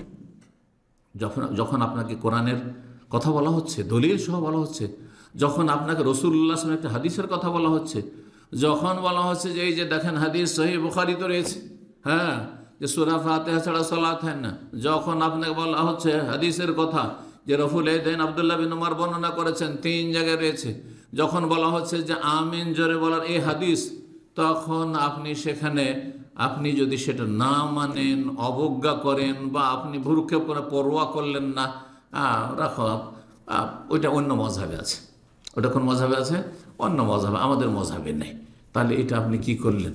হ্যাঁ, আওয়াজ, নিজের আওয়াজকে নবীর আওয়াজের ওপর উঁচা করলেন। জি, নবীর আদর্শ, আপনার আদর্শকে উঁচা করার চেষ্টা করলেন আপনি। আল্লাহ যেন হেদায়েত দান করেন। 7 নম্বর, এই জন্য নবী সাল্লাল্লাহু আলাইহি সাল্লামকে ডাকার ক্ষেত্রেও ইয়া রাসূলুল্লাহ বলে ডাকতে বলা হয়েছে, ইয়া নবী আল্লাহ বলে ডাকতে হয়েছে, আদবের সাথে, আস্তে। এবং নবীকে নাম ধরে ডাকা হারাম ছিল। কোন সাহাবী নবী সাল্লাল্লাহু আলাইহি সাল্লামকে নাম ধরে ডাকতেন না। এখনো ইয়া মুহাম্মদ বলে ডাকবেন? একমাত্র যেখানে দুয়াতে আছে, যেমন আল্লাহুম্মা সাল্লি আলা মুহাম্মদ, আল্লাহ বারেক আলা মুহাম্মদ, সেখানে বলবেন না? বলবেন না? সেখানে বলবেন। জি, কিন্তু আপনি দেখুন, আসসালামু আলাইকা ইয়া মুহাম্মদ বলবেন, আসসালামু আলাইকা ইয়া রাসূলুল্লাহ, আসসালামু আলাইকা ইয়া নবী আল্লাহ, আসসালামু আলাইকা ইয়া হাবিবাল্লাহ, কিন্তু আস্তে আওয়াজে বলবেন আপনি। জি। 7 নম্বর হচ্ছে নবী সাল্লাল্লাহু আলাইহি সাল্লামের যে আল্লাহ মর্যাদা দিয়েছেন, সে মর্যাদাকে উন্নীত করা। মানে তাকে আল্লাহ যখন উঁচা করেছেন, তো আপনি তার আলাপ আলোচনার মাধ্যমে, আপনি তার সবসময় ভালো চর্চার মাধ্যমে বা আদর্শের প্রচার প্রসারের মাধ্যমে তার আদর্শকে উঁচা করবেন, মানে তাকে উঁচা করা হইল। এই জন্য আল্লাহ কোরআন এখানে বলেছেন যে ওয়ারাফা'না লাকা যিকরাক, আলাম নাশরাহ লাকা সাদরাক। আল্লাহ একটি আয়াতে কি বলছেন? ওয়ারাফা'না লাকা যিকরাক, হে নবী, তোমার আলোচনাকে, তোমার সুখ্যাতিকে আমি উন্নীত করেছি, ওপরে উঠিয়েছি। তোমার আলাপ আলোচনাকে, গুণগানকে, তোমার সুখ্যাতিকে আমি উন্নীত করেছি, উঁচা করেছি। এই জন্য নবী করিম সাল্লাল্লাহু আলাইহি সাল্লামের নাম আজানে উচ্চারণ হচ্ছে। আশহাদু আল্লা ইলাহা ইল্লাল্লাহর সাথেই আশহাদু আন্না মুহাম্মাদুর রাসূলুল্লাহ। একামতে হচ্ছে, আত্তাহিয়াতে হচ্ছে আসসালামু আলাইকা আইয়ুহান নবী ওয়া রাহমাতুল্লাহ। দরুদে হচ্ছে আল্লাহুম্মা সাল্লি আলা মুহাম্মদ, আল্লাহু বারিক আলা মুহাম্মদ, ইত্যাদি ইত্যাদি। আজানের পরে দোয়া হচ্ছে আল্লাহুম্মা আতি মুহাম্মাদানিল ওয়াসিলাতা ওয়াল ফাদিলা। এইভাবে যদি বর্ণনা করে নবী করিম সাল্লাল্লাহু আলাইহি সাল্লামকে আল্লাহ কত উঁচু সম্মান দিয়েছেন, সুতরাং সেই সম্মান দিয়ে কথা বলবেন। তাকে সম্মান করা মানে তার হাদিসকে সম্মান করা, তার আদর্শকে সম্মান করা, তার শরীয়তকে সম্মান করা, তার পরিবার পরিজনকে সম্মান করা, তার সাহাবায়ে কেরামদেরকে সম্মান করা। সুতরাং যারা সাহাবায়ে কেরামদের মানহানি করে, 5 জন সাহাবী ছাড়া সবাইকে কাফের মনে করে, কারা? শিয়া। আর যারা শিয়া প্রেমী আমাদের দেশের, তারা সাহাবায়ে কেরামদের দলে আছে না নবীর দুশমনদের দলে আছে? সাহাবায়ে কেরামদের দুশমনদের দল মানে নবীর দুশমনের দলের সাথে আছে। চিন্তা করুন তাহলে। হ্যাঁ, আর তাদের পিছনে পিছনে এক শ্রেণীর লোকেরা ছুটছে। হ্যাঁ, তাদের ইসলামের ভ্রান্ত ব্যাখ্যায় বিশ্বাসী হচ্ছে। আল্লাহ তাদের অনিষ্ট থেকে রক্ষা করুন, বোঝার তৌফিক দান করুন। রাসূলুল্লাহ সাল্লাল্লাহু আলাইহি ওয়াসাল্লামের সাথে যে কোনো বিষয় সংশ্লিষ্ট, সেই বিষয়ে আপনার অন্তরে যেন সম্মান মর্যাদা থাকে। যার শ্রদ্ধা থাকে অন্তরে, তার সেই অনুভূতিটা আপনি বুঝেন যে আপনি কতটা তাকে শ্রদ্ধা করেন, কতটা তার মর্যাদা দিয়ে থাকেন। জি। তারপরে 8 নম্বর রাসূলুল্লাহ সাল্লাল্লাহু আলাইহি ওয়াসাল্লামের হক হচ্ছে যে রাসূলুল্লাহ সাল্লাল্লাহু আলাইহি ওয়াসাল্লামের হিতাকাঙ্ক্ষী হবেন।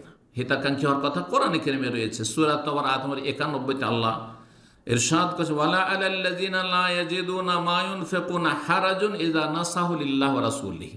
যদি কেউ অভাবী হয়, তবুকের যুদ্ধের কথা সূরা তাওবাতে রয়েছে। তবুকের যুদ্ধে অভাবের সময় ছিল, আর গোটা বছর শেষ হয়েছে, খেজুরের মৌসুম, খেজুর পেকে আসছে, সবারই হাত টানাটানি, আর্থিক সংকট। সেই সময় অনেকেই পয়সা খরচ করতে চায়, কিন্তু কিছুই নেই, বাড়িতে কিছুই নেই দেওয়ার মতো। আর এই জেহাদে প্রয়োজন টাকা পয়সার। আল্লাহ বলছেন যে যাদের আর্থিক সংকট রয়েছে, তাদের ওপর কোনো অভিযোগ নেই, তাদের বিরুদ্ধে তাদের কোনো আপত্তি নেই তাদের ওপর, কিন্তু একটি শর্ত অবশ্যই, আপনি পয়সা দিয়ে খেদমত করতে পারছেন না, আপনি পয়সা দিয়ে সহযোগিতা সাহায্য করতে পারছেন, কিন্তু এজা নাসাহু লিল্লাহি ওয়া রাসূলিহি, যেন তারা হিতাকাঙ্ক্ষী হয়। শর্ত হচ্ছে হিতাকাঙ্ক্ষী হয় কার? আল্লাহর এবং তার রসুলের। তাহলে আল্লাহ এবং রসুলের হিতাকাঙ্ক্ষী হইতে হবে। আর এই মর্মে সহিহ মুসলিমের প্রসিদ্ধ একটি হাদিস রয়েছে, সহিহ মুসলিমে হাদিস নম্বর হচ্ছে 82, আর দিনুন নাসিহা, দিন ইসলাম নাম হচ্ছে কিসের নাম? নাসিহা, হিতাকাঙ্ক্ষী হওয়ার নাম, শুভকাঙ্ক্ষার নাম, কল্যাণ কামনার নাম। যে আপনি যে কোনো স্তরের মানুষের জন্য, মানুষের রবের জন্য আপনি কি হবেন? হিতাকাঙ্ক্ষী হবেন। কার জন্য হিতাকাঙ্ক্ষী? লিল্লাহি ওয়া লিকিতাবিহি ওয়া লিরাসূলিহি ওয়া লিআইম্মাতিল মুসলিমিন ওয়া আম্মাতিহিম। 5টি কথা বলেছেন।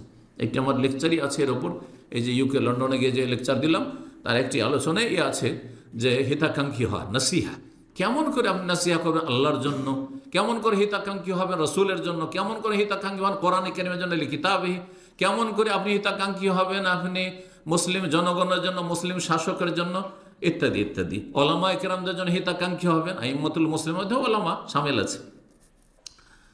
তো আল্লাহ রাব্বুল আলামিন এই হিতাকাঙ্ক্ষী হওয়া ফরজ করেছেন, আর এর নাম হচ্ছে দিন। এর নাম হচ্ছে দিন, যে আপনি হিতাকাঙ্ক্ষী হবেন আল্লাহর এবং আল্লাহর নেক বান্দাদের, আর সবচেয়ে নেক বান্দা আম্বিয়া রসুলগণ, আর শেষ নবী মুহাম্মদ সাল্লাল্লাহু আলাইহি সাল্লাম। 9 নম্বর, সেটা হচ্ছে নবীকে যখন ভালোবাসেন, নবীর হক আদায় করে, তো নবীর পরিবার পরিজন, নিজের বিবিগণকে ভালোবাসতে হবে, নবীর বংশধরকে ভালোবাসতে হবে, হাসান হোসেনকে ভালোবাসতে হবে, আলীকে ভালোবাসতে হবে, গোটা বংশের যারা মুমিন মুমিনাত কুরাইশ তাদেরকে ভালোবাসতে হবে, যাদের সাথে রক্তের সম্পর্ক রয়েছে নবী সাল্লাল্লাহু আলাইহি সাল্লামের, কিন্তু তারা ঈমানদার, তার সাথে শর্ত এটি, তাদেরকে ভালোবাসতে হবে। তো এই ভালোবাসা আপনার কিসের খাতিরে ভালোবাসা? দিনের খাতিরে ভালোবাসা, আল্লাহর জন্য ভালোবাসা, রসুলের জন্য ভালোবাসা, দিন ইসলামের জন্য ভালোবাসা। এই ভালোবাসা ফরজ। সহিহ বুখারীতে হাদিস রয়েছে, আমরা কয়েক সপ্তাহ আগে এই দুটি হাদিস পরপর আলোচনা করেছি, 2 জায়গায়, 3436, 3468, কাছাকাছি সময় হাদিসটি এসছে। আবু বকর সিদ্দিক রাদিয়াল্লাহু তাআলা খেলাফত আমলে সাহাবায়ে কেরামদেরকে উপদেশ দিয়ে বলছেন, উরকুবু মুহাম্মাদান ফি আহলি বাইতিহি, তোমরা মুহাম্মদ সাল্লাল্লাহু আলাইহি ওয়াসাল্লামের খাতিরে তার আহলে বাইত পরিবার পরিজনের দিকে লক্ষ্য রাখি। কার খাতিরে লক্ষ্য রাখবেন? রাসূলুল্লাহ সাল্লাল্লাহু আলাইহি সাল্লামের খাতিরে। 10 নম্বর সর্বশেষ রসুলের হক, সেটি হচ্ছে বেশি বেশি নবীর প্রতি সালাত, দরুদ পেশ করা এবং সালাম পেশ করা। আর বিশেষভাবে যেই সময়গুলিতে সালাত ও সালাম পেশ করার বেশি ফজিলত রয়েছে, তার মধ্যে একটি হচ্ছে এই যে জুমার রাত শুরু হয়েছে, সূর্য অস্তমিত হওয়া থেকে শুরু করে জুমার দিন সন্ধ্যা পর্যন্ত। রাসূল বলেছেন যে জুমার দিনের এই বৈশিষ্ট্যের বিভিন্ন বৈশিষ্ট্য, ফাকসিরু আলাইয়া মিনাস সালাতে ফি, এই জুমার দিনে বেশি বেশি আমার ওপর তোমরা সালাত পেশ করবে। ফাইন্না সালাতুকুম আলাইয়া মার, তোমাদের সালাত আমার সামনে পেশ করা হয়। কিভাবে পেশ করা হয় পারলৌকিক জীবনে আল্লাহ ভালো জানেন, কিন্তু হাদিসে বলা হয়েছে সেটি। তো আল্লাহ রাব্বুল সূরা আহজাব 56তে স্বয়ং নির্দেশ দিয়েছেন নবীর এই হকটি আদায় করা, সালাত এবং সালাম। সালাতকে আমাদের দেশের মানুষরা দুরুদ বলে, সালামটাকে আবার ঠিক রেখেছে, সালামটাকে ঠিক, যেমন জাকাতটাকে ঠিক রেখেছে, কিন্তু সিয়ামকে কি করে দিয়েছে? রোজা বানিয়ে দিয়েছে। হজকে ঠিক রেখেছে, কিন্তু সালাত, কে 5 ওয়াক্ত সালাতকে কি বানিয়ে দিয়েছে? নামাজ বানিয়ে দেয়। ফার্সি, কিছু ফার্সি আর কিছু আরবি, এই হলো অবস্থা, দেশীয় অবস্থা। ইন্নাল্লাহা ওয়া মালাইকাতুহু ইউসাল্লুনা আলান নবী ইয়া আইয়ুহাল্লাযীনা আমানু সাল্লু আলাইহি ওয়া সাল্লিমু তাসলিমা, নিশ্চয় আল্লাহ রহমত বর্ষণ করেন, ওয়া মালাইকাতুহু, ফেরেশতাগণ সমস্ত রহমতের দোয়া করেন। দেখেন আলাদা হয়ে গেল। সালাত, আল্লাহর পথে সালাত মানে রহমত বর্ষণ করা, আর ফেরেশতাদের পথে সালাত মানে রহমতের দোয়া করা, নবীর জন্য। আর আমাদের দায়িত্ব হচ্ছে কি করব? ইয়া আইয়ুহাল্লাযীনা আমানু সাল্লু আলাইহি ওয়া সাল্লিমু তাসলিমা, হে ঈমানদার, তোমরা তার প্রতি সালাত পেশ করো এবং তার প্রতি যথাযথ সালাম পেশ করো। সাল্লু ওয়া সাল্লিমু তাসলিমা, যথাযথ সালাম পেশ করো। যথাযথ সালাম মানে কি? যেভাবে পেশ করতে বলা হয়েছে, যেভাবে করতে বলা হয়েছে। তার মধ্যে কিছু ফরজ আছে, আর কিছু সুন্নত মুস্তাহাব আছে, আর বাকি নফল। ফরজ কখন? নামাজের ভিতরে। নামাজের ভিতরে আত্তাহিয়াতুতে আসসালামু আলাইকা আইয়ুহান নবী ওয়া রাহমাতুল্লাহ বলতে হবে, এটি ফরজ রুকুন। দুরুদে ইব্রাহিমি পড়তে আল্লাহুম্মা সাল্লি আলা মুহাম্মদ ওয়া আলা আলি মুহাম্মদ নামাজের ভিতরে ফরজ। হ্যাঁ, এটা হচ্ছে সঠিক মত, যদিও ইখতিলাফ দুরুদের ক্ষেত্রে একটু আছে বা এতেও আছে আত্মাহাতে, কিন্তু ইখতিলাফ থাকে না। আসল হচ্ছে যেগুলি ফরজ, রুকুন অথবা ওয়াজিব অবশ্যই। তো দুরুদ সালাম দেখেন নামাজের ভিতরে ফরজ। আর সুন্নত হচ্ছে যেমন জুমার দিনে দোয়ার সময়, দোয়ার আগে পরে, আর তারপরে বিভিন্ন সময় যে হাদিসগুলি তো রয়েছে যে এই সময়গুলিতে দুরুদ পড়া, তারপরে আজানের পরে ইত্যাদি ইত্যাদি, এইগুলিতে নবীর নাম যখন আসবে, হ্যাঁ, তখন ছোট্ট করে হইল সাল্লাল্লাহু আলাইহি ওয়াসাল্লাম এইভাবে পড়া। আর এছাড়া বাকি আপনি বেশি বেশি পড়বেন, আপনি বেশি বেশি যে কোনো সময় আপনি আল্লাহুম্মা সাল্লি আলা মুহাম্মদ, আল্লাহু বারিক আলা মুহাম্মদ পড়তে পারেন, কোনো অসুবিধা নেই। এগুলোকে নফল বলতে পারি। তাহলে আমরা তিন ভাগে ভাগ করতে পারি নবী সাল্লাল্লাহু আলাইহি প্রতি সালাত ও সালাম পেশ করা। মুসনাদ আহমদ আর তিরমিজিতে একটি হাদিস রয়েছে এবং হাদিসটি সহিহ। রাসূল বলছেন, রাগিমা আনফু রাজুলিন, ওই ব্যক্তির নাক মাটিতে মিশে যাক, মান যুকিরতু ইনদাহু, যার সামনে আমার নাম আসলো, আলোচনা আসলো, সে নিজে উচ্চারণ করলো অথবা শুনলো কারো মুখ থেকে, ফালাম ইউসাল্লি আলাইহি, কিন্তু আমার প্রতি দরুদ সালাত পেশ করলো না। নবীর নাম আসলো, নবীজি বলেছেন, হুজুরে পাক বলেছেন, রসুল বলেছেন। আজকাল আমাদের কিছু সহি আকীদার দাবিদার বক্তা, এত বকিলের বকিল, আরে পয়সাতে কৃপণতা তো আছে, দুরুদ পাঠ করা তো কৃপণতা আছে।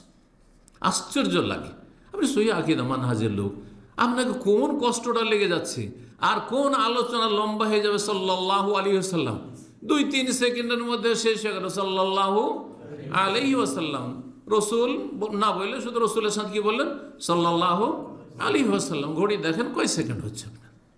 হ্যাঁ, এই 2-4-5 সেকেন্ডে আপনি একবার দরুদ পাঠ করলেন, 10 গুণ 10 বার আল্লাহর রহমত বর্ষণ হচ্ছে। কত লাভবান আপনি চিন্তা করুন তো দেখি। আর না হলে আপনার নাক মাটিতে মিশে যাক।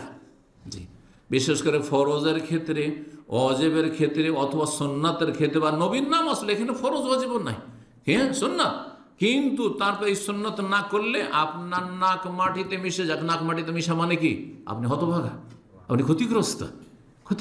এত নেকি থেকে, এত আল্লাহর রহমত থেকে আপনি নিজেকে বঞ্চিত করলেন আপনি এই কৃপণতা করে। তারপরে সহিহ মুসলিমের 616 নম্বর হাদিস, এটি দিয়ে শেষ করছি। রাসূলুল্লাহ সাল্লাল্লাহু আলাইহি ওয়াসাল্লাম বলেছেন, মান সাল্লা আলাইয়া ওয়াহিদা, যেই